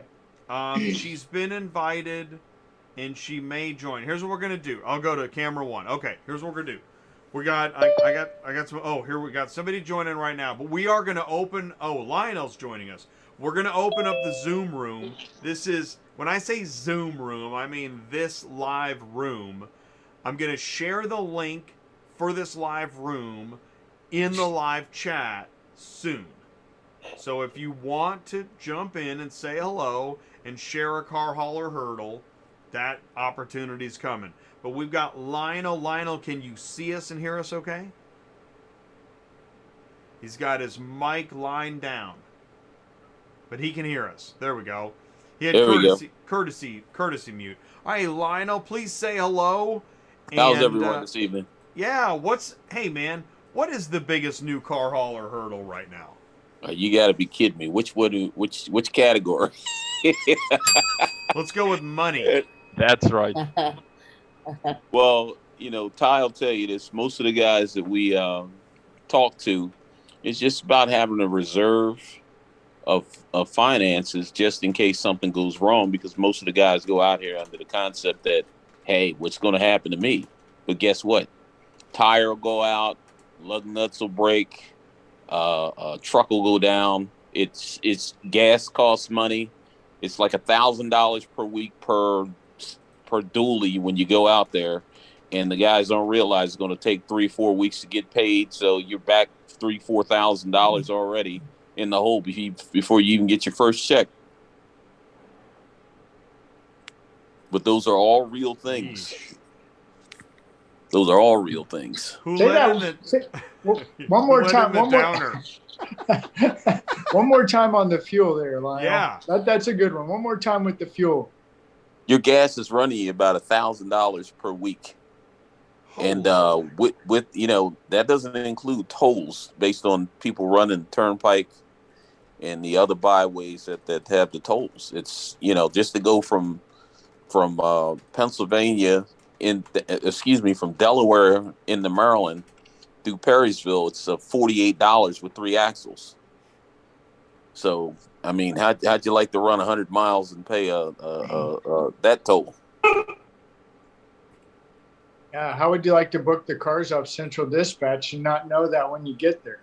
Exactly. Or how about this one, Sue? When you tell them that and they say, "What? Don't care." Yeah, that's usually what they say. Lionel, what are some of? Or you tell them the gas prices are high and they don't care. Lionel talks to a lot of people too, kind of like I do. So Lionel, what have you been hearing on the streets?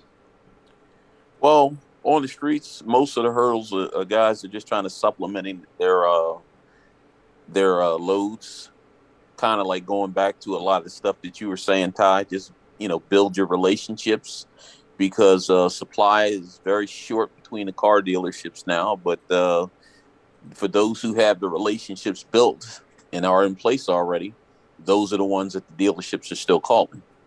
So just reinforce your relationships with the dealerships And if you don't have any relationships with the dealerships, I would reinforce to have you go out there and start some today, because that's where your cars will come from, not from Central Dispatch. Whoa, did you hear that, Ty? Holy mackerel. Good I job. I just heard a pin drop out there. Was that too harsh, Yeah. guys? Or? Right. But that's reality. You know, you gotta build your relationships and have them in place. One of the guys who took my advice down in Maryland, he shut off Central Dispatch. He shut it off completely. He's now running completely by virtue of the relationships that he has. Wow, we should make that a challenge. Like 5 days without Central Dispatch. Who survives? Right. It's like an ice bucket or whatever we got. Yeah. Whoa. Then That's there's a great the idea. insurance. That's a I great idea. wanted to touch on something before it got away from me. Brian had mentioned it, and it is a sticking point with a lot of below the belt, I'll call them, insurance brokers that are out there. It's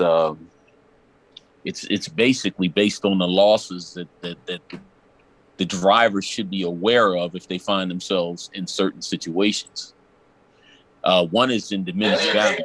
I wanted to touch on. Cool. Candy's here. Do me a favor, Candy. I'm going to mute you. Keep going, Lionel.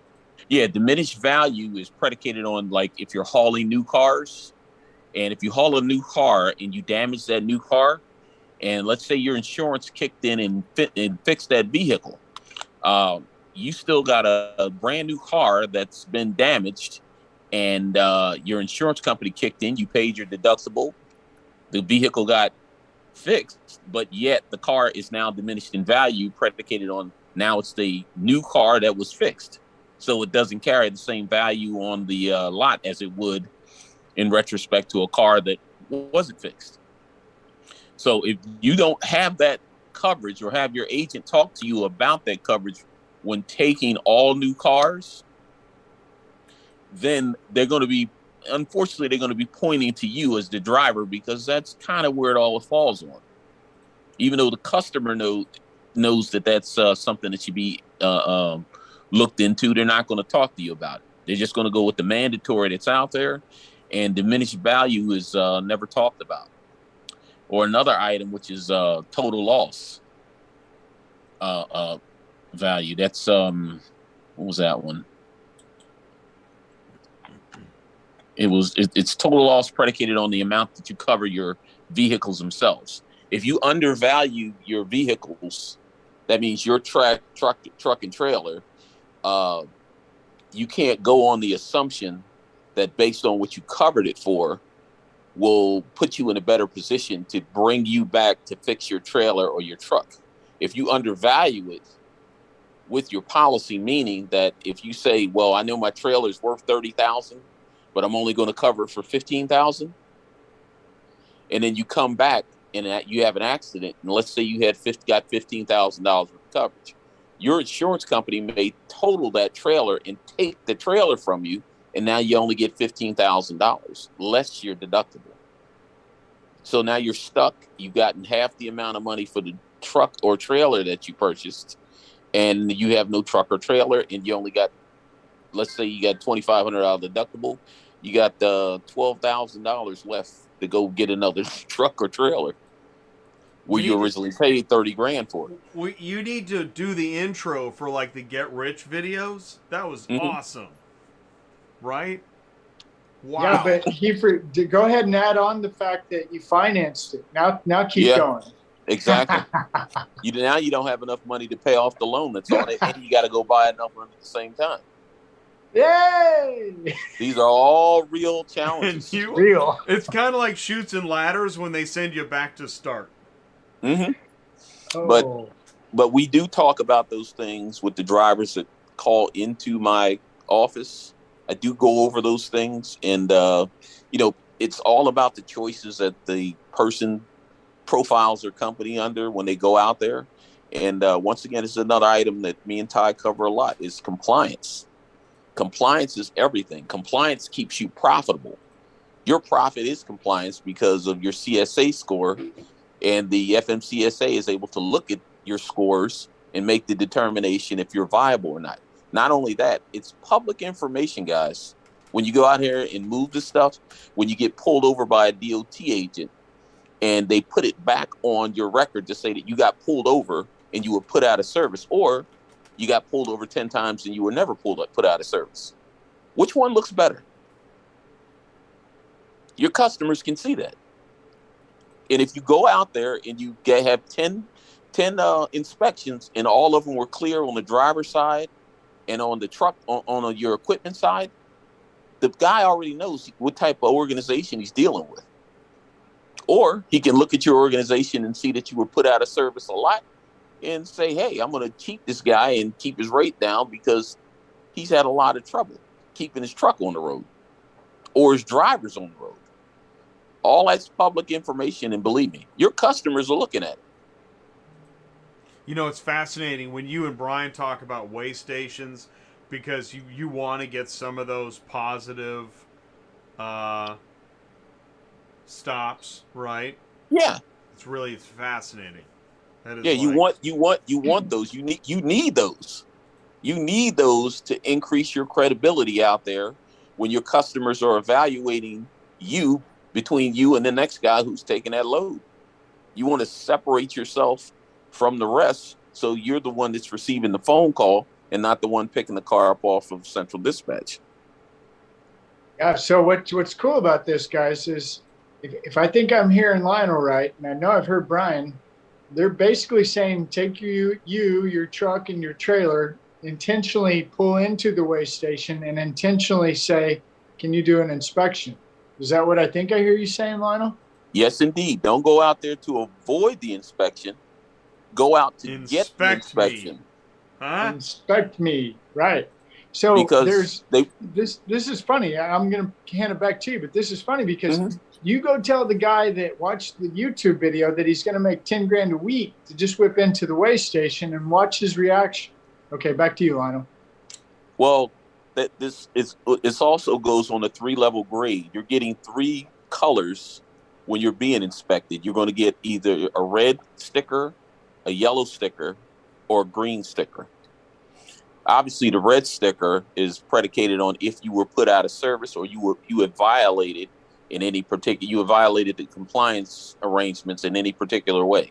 Now you're going out, you have a compliance issue, and you're flying your flag, which means your DOT number on the side of your truck with that compliance problem.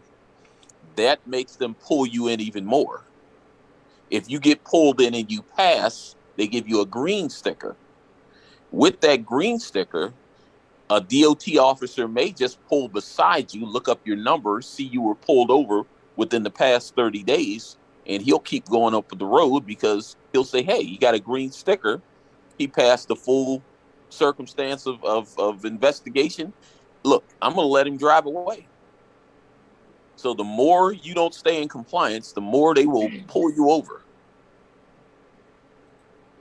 Yeah, it's like a social credit score. It's really cool. So, Kate Kandy, can you hear us okay? Hey, I can hear you. How you doing? Hey, what's I'm going alive. on? Please say hello. Hey, everybody. Tell us a car hauler hurdle. What did I write down? Let me turn my camera off. I'm looking crazy. No, it's great to see you. I put not knowing how to pull a trailer and not properly trained to load and unload. Just jumping out with no experience. Mm-hmm. No experience. Everybody didn't drive for a company, before they started this. But a lot of people jump out. And Kandy, because I've had people ask me straight up, what would be a good way to get some experience and do this the right way? Where do I go? What do I do? Towing companies. I think if you want to be a great car hauler, you should know how to tow them, because a lot of the big liabilities and the on-the-spot stuff comes on dealing with tow trucks, like hooks, J-hooks, types of straps, wrecked cars, leaks, side of the road, traffic. a lot of dynamics. It's pretty good advice. That's really interesting. So go rewind just a touch. I think the question was, Jay asked, Kandy, how would you tell somebody to get the experience? Is that what it was? Yes. And so we're talking about car hauling hurdles, and Kandy says, go work for a tow truck company. Is that what I heard? Yeah, that's what I would say. Or because a lot of people are watching the YouTube videos now and they're getting a piece of the dynamic down pat, but not hands-on. Yeah. Well, the reason I wanted to highlight that was because that's actually what I did before I started my transport company, was I towed cars. And it is funny because you do learn a lot in the tow truck business. So yeah, that's a great answer. Or go work at Midwestern car carriers. They need drivers. Yeah, you got Hanson. You got a lot of companies that can provide. That's a nice plug, Ty.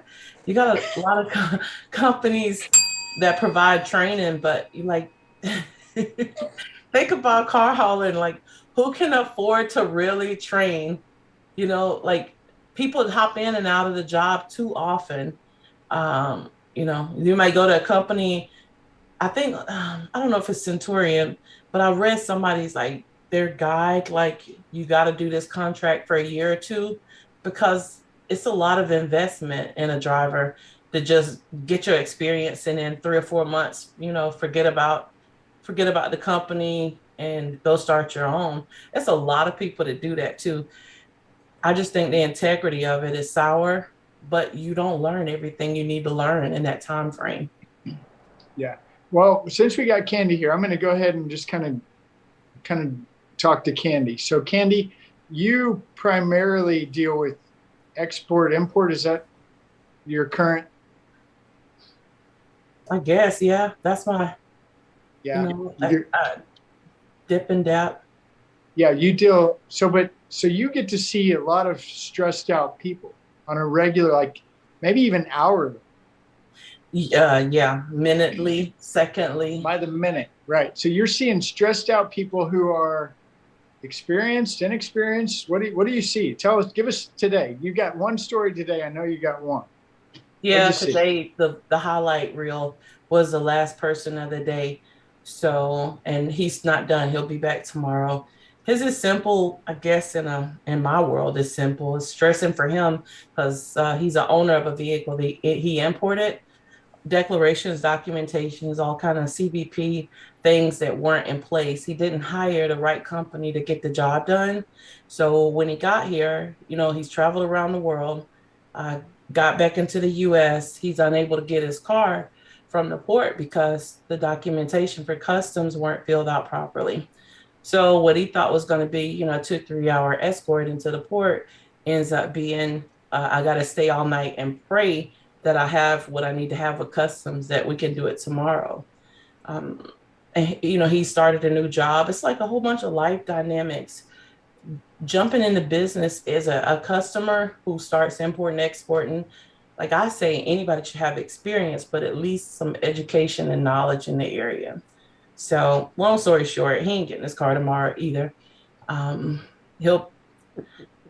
gonna have a very interesting day when he gets here. So we just have to be prepped to talk and help. Yeah. Okay, that's a good one for that guy. Whoa.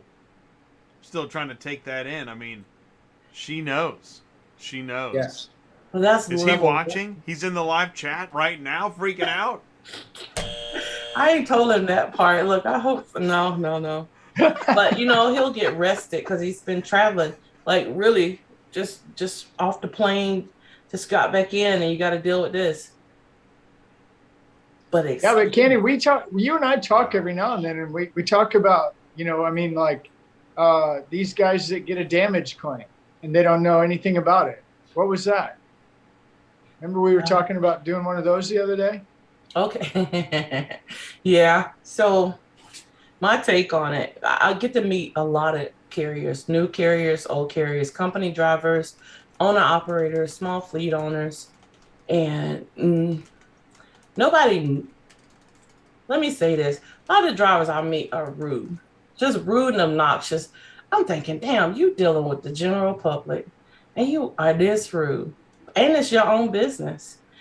Or if it's not your own business, you representing a company or a brand. Sue knows exactly. There's a company that totally. What are you talking about? S this and F that, and you're the business owner? What are you doing? Yeah, and it's that twisted balance because some are too nice and too kind because they don't know, like how to handle certain facets of the business, like how to collect your money, how to have your contract or those pieces in place, realizing even verbally it's still a legally binding contract, especially if you got a dispatch sheet. It's like all those unknown variables, but the difference between the company driver having a back office dispatcher, somebody to call, and you as an owner operator having somebody to call. You don't have nobody to call. Like a friend, phone a friend, and if he handled it the wrong way, now he's passing that dynamic off to you.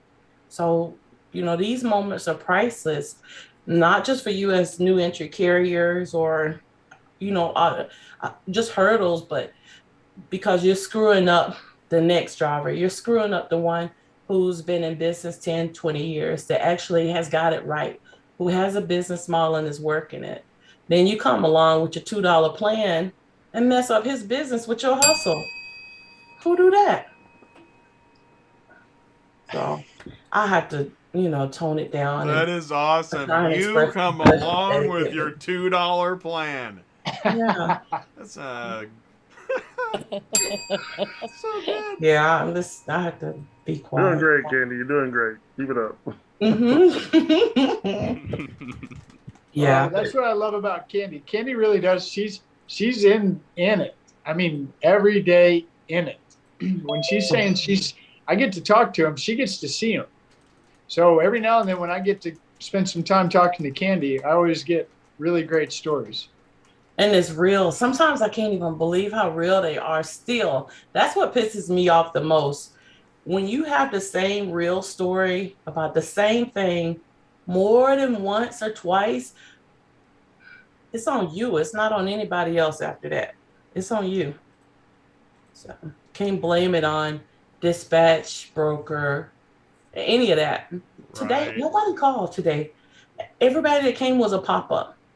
Like, even a business, as an auto transporter, a car hauler, call, especially if you got forklift cars and things that have a different dynamic to them than just pick up, drop off, origin, destination. CALL. It's rude and disrespectful to you as a business, the integrity of your customer relationships, when you just pop up like everybody's supposed to be there waiting on you outside, with the forklift up. Call. Again, Sue's like, preach, call somebody. Yeah. Will you just call somebody? My gosh. Pop up, I'm here. Yeah, exactly. Well, everybody can relax because I'm here. Lawrence, can you see us and hear us okay? Lawrence is joining. Might be on the road. Definitely in the room somewhere. Mm-hmm. And for anybody still sticking around, so we're going to open the floodgates here real soon. And I know we're running late, and I know, Ty, it's almost 10. Oh, it's 10 o'clock. So, I think Lawrence is here. Lawrence, yeah. He just sent a text. He's out. He tried. He might try again, but he just doesn't have good internet. It's 11 o'clock where I'm at. Yeah. Exactly. All right, so let's do. Oh, there he is. There's Lawrence. Well, Lawrence. Lawrence. Yeah, Lawrence. Whoa. What's up? Hey, Lawrence, real quick. I want to Can you hear hear your me? story. Yeah, I can hear you. Can you hear me? Awesome. Great. Oh, good. Tell me real quick about AHA. We've already talked about it, you and I, but you went to San Antonio and you went to Detroit. Those are conferences you went to, trade shows, right? Yes, sir. And then you ended up going to AHA on your own, which is another trade show for car haulers, right? Yes, sir. Yes, sir. Okay. So from right about there, you just take over and just talk. About AHA, I think I was like a rock star at AHA because I was the only car hauler there. There was a bunch of, the carriers, big time carriers, the big time companies, you name it, they was there. All the ones that do the OEM, they was there. And their biggest issue were they didn't have enough drivers. And so me being there, I became like one of the rock stars of the bunch there at the time. Yeah. Well, right. And it also, there's, so you went to San Antonio, you met some people. You went to Detroit, you met some people. These are trade shows, conferences. Yep. We were there together hanging out. Then you end up going to AHA. And what happened because of the two prior? You started running into people that you had seen before, didn't you? Yes, definitely. Yeah, so there's already the relationship. Then when you get there, you're the rock star of the car haulers because you're the car hauler. So you're a car hauler and you haul cars every day, new cars for Jack Cooper, right? Yes, sir. Yeah, and you got like seniority. Corvettes. You've been doing it for a while, huh? Yeah, yep. I haul the Corvettes. Okay, so there was something that you were trying to tell me. I kind of forgot a little, but not really. So what is it with these carriers that need drivers so bad? What were you trying to tell me about that? There was something you were trying to tell me. The new carriers, they're trying to know these different sign-on bonuses. Of course, yeah. They're getting really desperate at this point. Even where I'm at, they're doing a $10,000 sign-on bonus. They never really hired off the street like a new car hauler, but they're getting to that point where the slim pickings, and so they're desperately in need of people that haul cars. And right now, because of most of the carriers there was stating that because of freight is catching up to what we used to get paid a lot. The car haulers, we thought we was the top of the totem pole, but freight is catching up. And so now people are leaving car haul and going to haul freight now because of the prices. Yeah. Yeah. Well, there was some with that was huge, which you pointed out. Yeah, I forgot about that.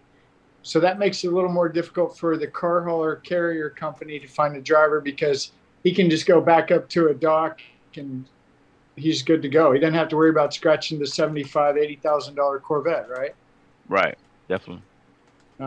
You haul Corvettes, don't you?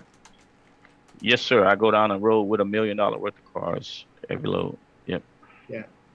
So if I'm a driver and I want to be a car hauler and I come across some sign-on bonus for some company or what are some of the things I might want to watch out for, might not want to watch out for? A lot of these companies are giving those sign-on bonuses.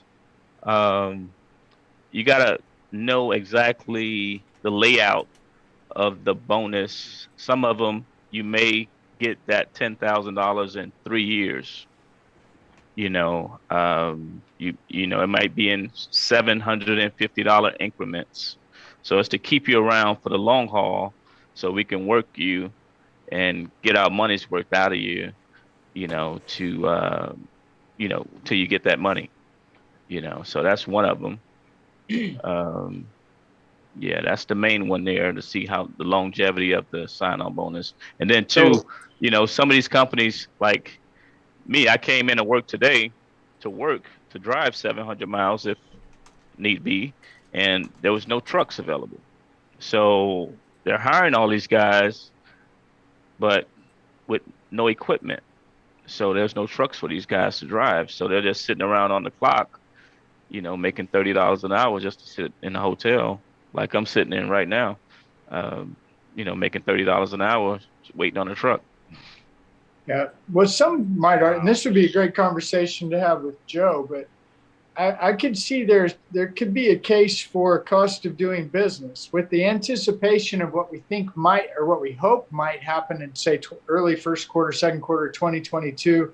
We might start getting some chips. We might start seeing some production. I mean, what are you hearing on that end, Lawrence? About the chips, I mean, like where we're at, we have the freight. We have a yard that's probably 90% ready to get shipped.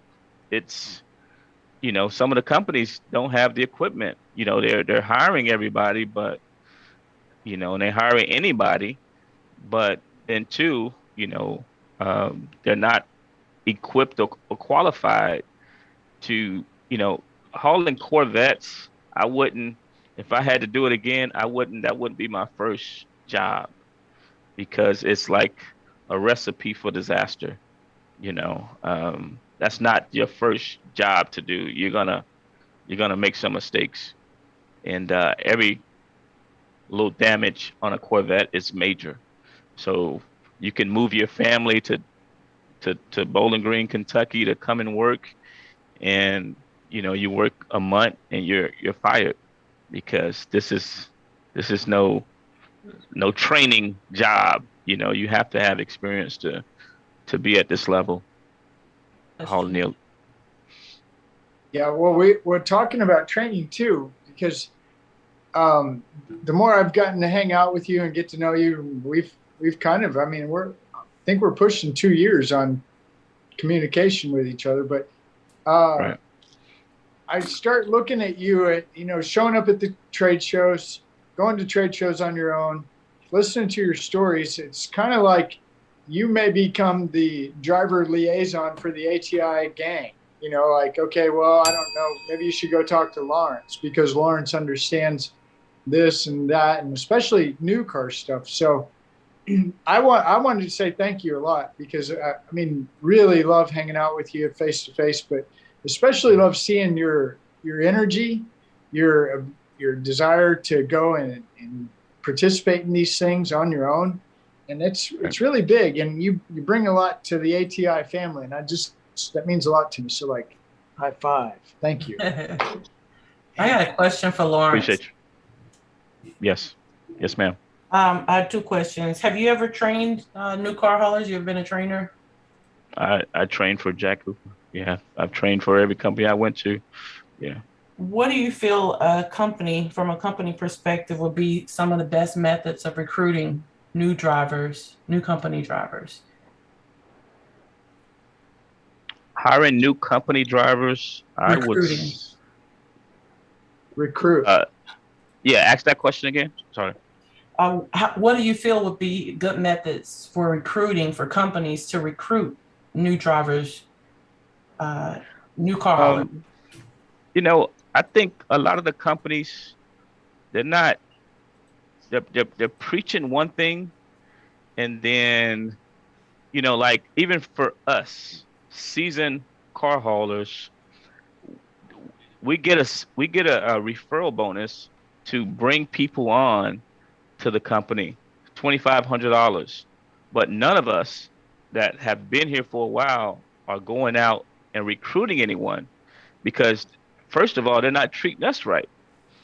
We do it for a living, and we're like, you're not treating us right. I'm not going to tell my friend, I'm not going to tell my family to come relocate here, and you're not practicing what you preach. It's like misleading. And so if, most of these companies need to practice what they preach, because a lot of times you're telling me one thing, the recruiter for the company is telling me one thing, and then when I start to talk to the drivers, it's a whole different horror story. Like, be truthful. If these companies, just constantly just telling lies, it's you're not going to keep the driver. Sure. We hired probably 30 drivers in the last, 2 weeks, and only 5 stayed. So you're telling them one thing, and then when they get here, it's a whole nother lie. So be honest. I want to ask. So I like write this down. Not treating us right. I think you're really on something there. And what I mean by that is that, we know that you'll hear an OEM and logistics manager say, we want to talk to the drivers, we want to work with them. Do you have a short list of what's on not treating us right? Something that's been said but isn't happening? I want to keep it generic because I'm gonna go on another limb and say I'll bet you there are many companies having this same problem. Right. I mean, they can tell you that you're gonna be home daily, or you're gonna be home. Yeah, home time is one of the issues. They can guarantee you, 3,000 miles. Loaded. We get paid loaded miles, so they can guarantee you all these things. But when you get out here, it's a whole different ballgame. I go from, I'll take a load 900 miles and come back 900 miles empty. You can't make no money. You make money going out. You're not making the money coming back. And so, it may benefit this plant because they have, 90% of their yard is full. Yeah, we coming back empty just to clear that lot, but it's not helping our pockets, the driver's pockets, and it's keeping you away from your home time as well. So, that's a couple. We now have Joe Bercari. He just joined. And it's really great timing, Joe, because, we are talking about seasoned car haulers. And, Joe, you work and manage seasoned car haulers. Joe, please say hello and pick up the baton, if you can, if you will. I don't know about pick up the baton, but the gentleman who was talking just a minute ago, I was listening to him, and I was like, he's right. I mean, at the end of the day, if you don't treat your people the right way, what do you think is going to happen? I mean, this is not rocket science. This is car hauling. And, I came up in this business, and I learned that if you expect to see, there's only one revenue generator in the car haul industry. It ain't me. So, you gotta sort through that and make sure that you're taking care of the people.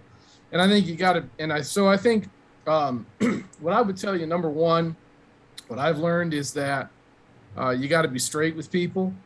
Just be honest with them. Bad news does not get better with age.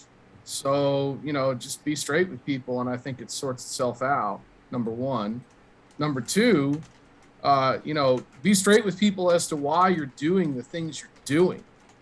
And I think that, man, you get a lot more attention. You get a lot more affection's not the word, but you get a lot more efficacy by telling people, hey, guys, here's the big plan.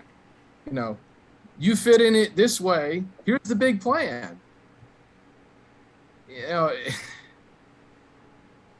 I don't know. I heard a lot of very interesting things from the gentleman who was just Lawrence. Is that your name? I see it on the screen, so I hope that's right. That's Lawrence. Yes, sir.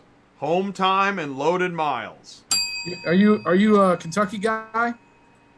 Yes, sir. I work out of Kentucky. I live out of Florida, Miami. You live in Florida. Copy. Yeah, I lived in Louisville for a long time. I loved it there. Great state. Unbelievable state. Right. Well, Joe's one of these guys that I really enjoy talking to when we come to drivers and equipment. So I can just lob that right up there for you, Joe. Let's talk about company trucks, company drivers, and equipment. Talk about that for us, Joe. Why do you guys have nice stuff? Don't you have nice stuff? Well, okay, so there's a phrase that I heard a while ago, and I say it again and again and again, and that is that car haul companies need to be run by car haul people. I came up in this business. I started as an admin person, as a clerk, basically, in a car haul company, and then just over the years, I got where I got. And some of that was effort and work, and a lot of that was dumb luck. But at the end of the day, today, when you start out in this business, and you kind of learn how it works. I guess that's the best way to say it. Car haul is not an industry that runs like many others. And so, the basic financials and the blocking and tackling of financial work is there. But to understand how shipping cars interfaces with everything else, it's just different. So if you're, and the other thing is that's kind of interesting is that car haul management has a really kind of a unique relationship with the drivers, the people who actually haul the cars. And if that is effective, man, it's magical, because it's like you're talking the same language. You're in the same space. If you don't have that, some of the things that Lawrence was mentioning happened, and when it's a devastating impact. When some folks are not as enthusiastic, let's just say, about endorsing a company, and that's not a condemnation of one carrier. No, I wouldn't do that. But there are carriers out there that will lie to people, and then so how do you expect them to go proselytize how great it is to come to work for this place, when in fact they felt like they've been lied to for the last 3 months, 6 months, 12 months, whatever it is. It's a reflection on you as management, in my opinion. So okay, so back to equipment, and so this is funny because I'm sitting here thinking, well, I want to go to work for Midwestern because they have brand new nice Peterbilts, and I like that, and they got Cottrells, and I like Cottrell. So I'm going to go, I've got a CDL. I need to make some money. I heard you guys got a new contract. I'm going to come and work for you because you got new equipment. And I like driving new stuff. Now, this is it. I heard what you said. And as you're saying it, I'm thinking, wait a minute. This is interesting because I've seen companies spend ridiculous amounts of money on brand new equipment and throw the chrome on to get you home. You don't get home. The truck isn't really what it thought. I don't even want to drive your new truck. That's how much I hate your company, right? So this goes to this is the point I was kind of, in a roundabout way, as usual, getting at, which is that, if you don't have car haul people speccing your trucks, then you're going to end up with a bunch of chrome and a bunch of weight, and you won't be able to carry the freight that makes you the dollar. You got to have someone that knows what the hell they're doing in terms of speccing the truck. And it can't be the newest and sexiest Harley Davidson you ever saw in your entire life. It needs to be the thing that, at the end of the day, a car carrier, it can look nice. I hope it does. Ours do. But this is a means to an end.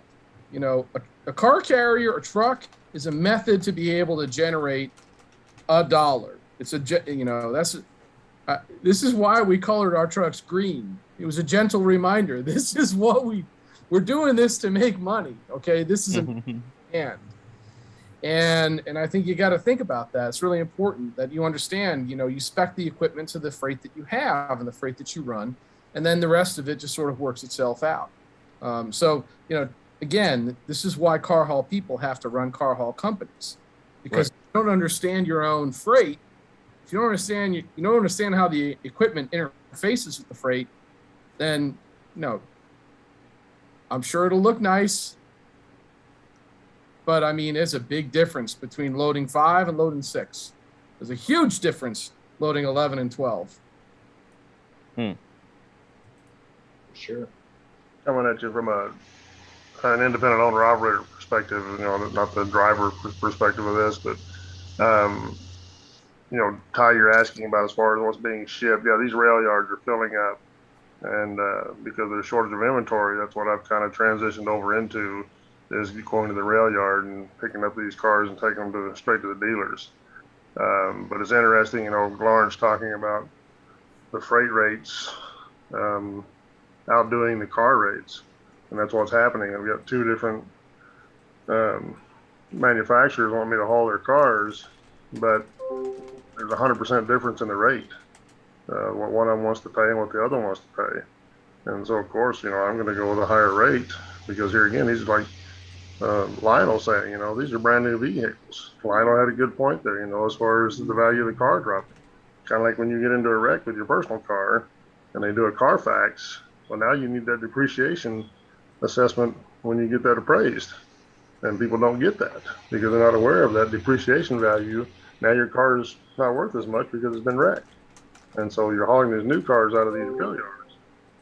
Yeah, you don't want that. I've hired a driver 5 weeks ago. So when we talk about training and getting this experience, and been on one of these before, talk about Lawrence, we talk about this training. How do you get these guys trained to load these things without damage? What's the process?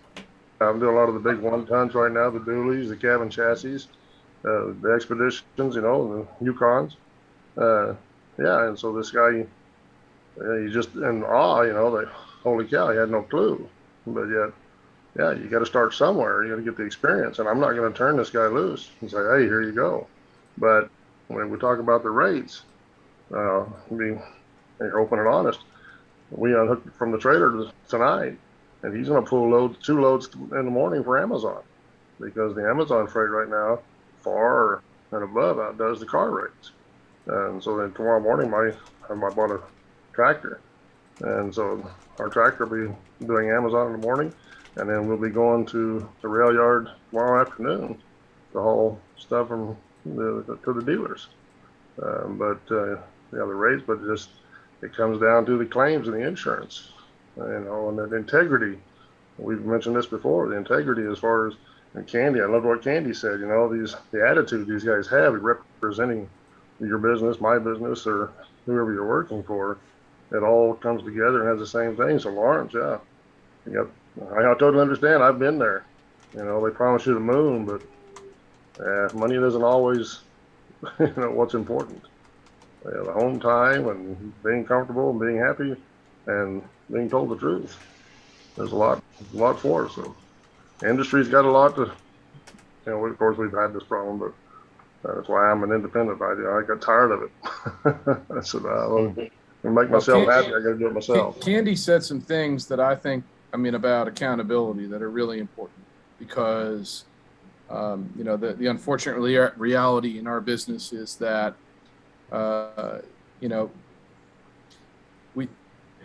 we handle a very high value product, whether it's new or used. New, the value is something different than used, but even used cars have a pretty high value, especially right now. And so, as a result, there's a substantial amount of accountability that goes into the equation when you get into, shipping these cars. And she said something else that was really important. I'm going to put my tie hat on and say, and kind of overanalyze the show. But, when you deliver a car and you don't pay attention to how you service that customer, man, that stuff is going to come back and haunt somebody. Probably you. But if it ain't you, it's going to be the next guy that shows up with the truck that looks just like you.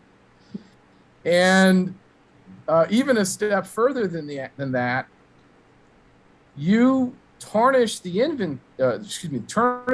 industry because now people are going to start say things like, well, my God, those car carrier people, they're a bunch of whatever, I have a vowel at the end of my last name, so I'm going to say they're a bunch of mafiosos and psychopaths.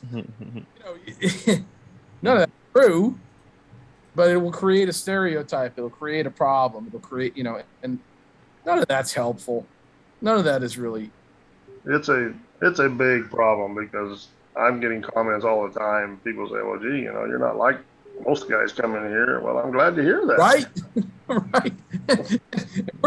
And we don't think we're doing anything special. We think this is just normal business, 3:00 on a Thursday. And they're like, well, thank you for allowing me to sign for my cars. We're like, sign for it. We done, baby. We out. This is good stuff. Good stuff. Yep. All Really right, good Jay. stuff. I mean, this was really, yeah. It was a great show. I was texting Kimberly that once again, I mean, this is a pretty successful experiment. And what I mean by that is that this is a pseudo roundtable. I don't even know what the format is tonight, but it worked. It was great. We really got to hear a lot, see a lot, and a real representative slice of much of this industry. So I want to thank everybody. Ty. Well, what it is this is community. This was all random. Everybody that's here tonight either showed up, got an email, maybe yesterday. I mean, for the most part, the credit goes to the people that are here and the live chat and on the screen. That's where the credit goes, because this is, I mean, look, Joe shows up, Lawrence shows up, Lionel shows up. I mean, we've got Kandy shows up, Michael, Sue was in John, here. Sue. I mean, these are all people that we know, that we love, that we appreciate, that I get excited about. 11 o'clock at night or whatever time it is. I mean, wow. Well, And a lot of it goes back to you two also. Lloyd. A lot of it goes back to you, Ty and Jay. Absolutely. Ty, you said it earlier. This thanks to Jay for making this happen. But I've said it before. This is a network, and I think we all need this network. Yeah. Right. Yeah, and you have said that, Lionel. That is good. Or Lloyd. I'm sorry, I said Lionel. And I want to say, and in the live chat, we got many of our friends. Constantine's in the live chat. Paul Roberts, Silver Mint. Randy's in the live chat. Randy Mills is in the live chat. And it's neat to see it. I like Pirate Eye's here. Thank you, Pirate Eye, for showing up. Chris Chamberlain, he's in the live chat. He's like, talk forever because I'm working all night. It's super cool, man. It is so cool. So thanks to you, Ty, and thanks to you, Jay, for sure. Yeah. Well, thank you. But the Jay, two of us are not a Paul community. Roberts. What's that? Did you see Paul Roberts' Paul comment? Roberts. Yeah. He said he made it through 4 years of enclosed hauling without a claim for damages and got paid every cent owed. Wow. How many can say that? Wow. Holy cow. Wow, that is amazing. Well done, Paul. Yeah. Roberts. What's amazing is how he did that. That's what I'm asking. Well, I got to shake his hand. How many people have shaken Paul Roberts' hand, huh? I think I have. We had barbecue at Plowboys. Yeah. Yeah. Well, guys, I'm really happy, thankful, and I'm checking out. Yeah, that's Bedtime Ty. Yeah. Huh? Ty, spicy Ty? Is that Ty spicy? Spicy. Ty, I think it's Spicy Ty in my book. Spicy Ty. It's old spicy now. He's trying to go to bed at 11 o'clock at night. Old Spicy. Oh. That hurt, Kandy. Look, I'm up. You better call me later. I am so happy I started that meme. That was you. Pictures of Ty's face. Let's say Ty spicy. Ty spicy. Good times, everybody. Joe, we're going to get together. I'll call you. It's good to see you, man. Think about you a lot. Easy to find. Tell Randy hi. Randy, hi. Rock on. I love you guys. I'll see him tomorrow. So. All right, everybody. Hi, Lionel, Lawrence, Joe.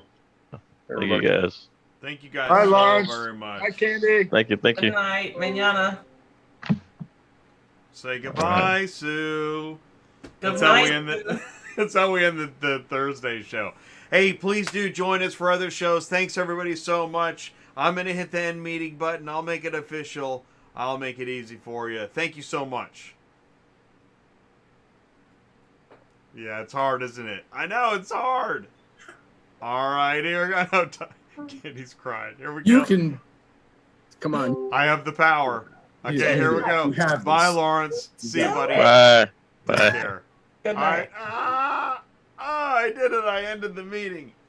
I can't believe he did it. Well, I did it for Ty. It's 10:30. It's time to go. So great seeing everybody. Thank you so much for jumping into the live chat. Thank you, Bobby J. Also, of course, do want to thank Ty Thompson, Mark Grodeke. Thank you so much for the super chats. Really do appreciate it. I want to thank ACV Auctions, Superflow Systems, Murphy Auto Transport, Black Widow Imaging. Thank you so much for your participation in the channel. Mic check 1 2 3. Really? Checking the audio at the end of the show once again. I always do that.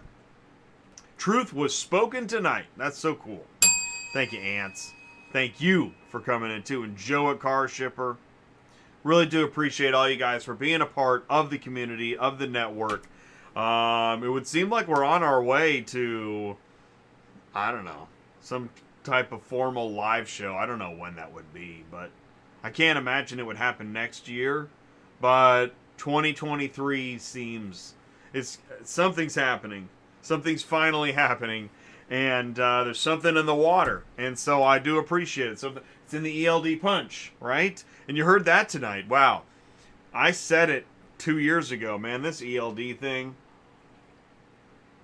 I'll just drink the punch and stop talking about it. Thank you so much, Dennis. Really do appreciate it. Everybody for tuning in.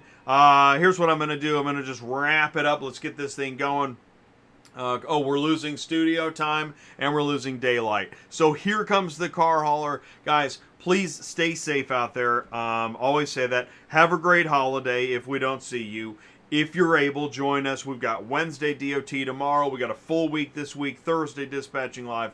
Friday is Cars on the Move with the Melting Block of Ice. I think we'll have another full week next week. As we start to get into the holidays, it'll get a little bit of dicey. We'll have some snow on the wings, but we'll figure it out. So please do stay tuned. Send me an email. Let us know how we can help. autotransportintel@gmail.com. It is never too late for some ELD punch. ELD hangover. Hashtag ELD hangover. Thanks, everybody. I will talk to you soon. Peace out.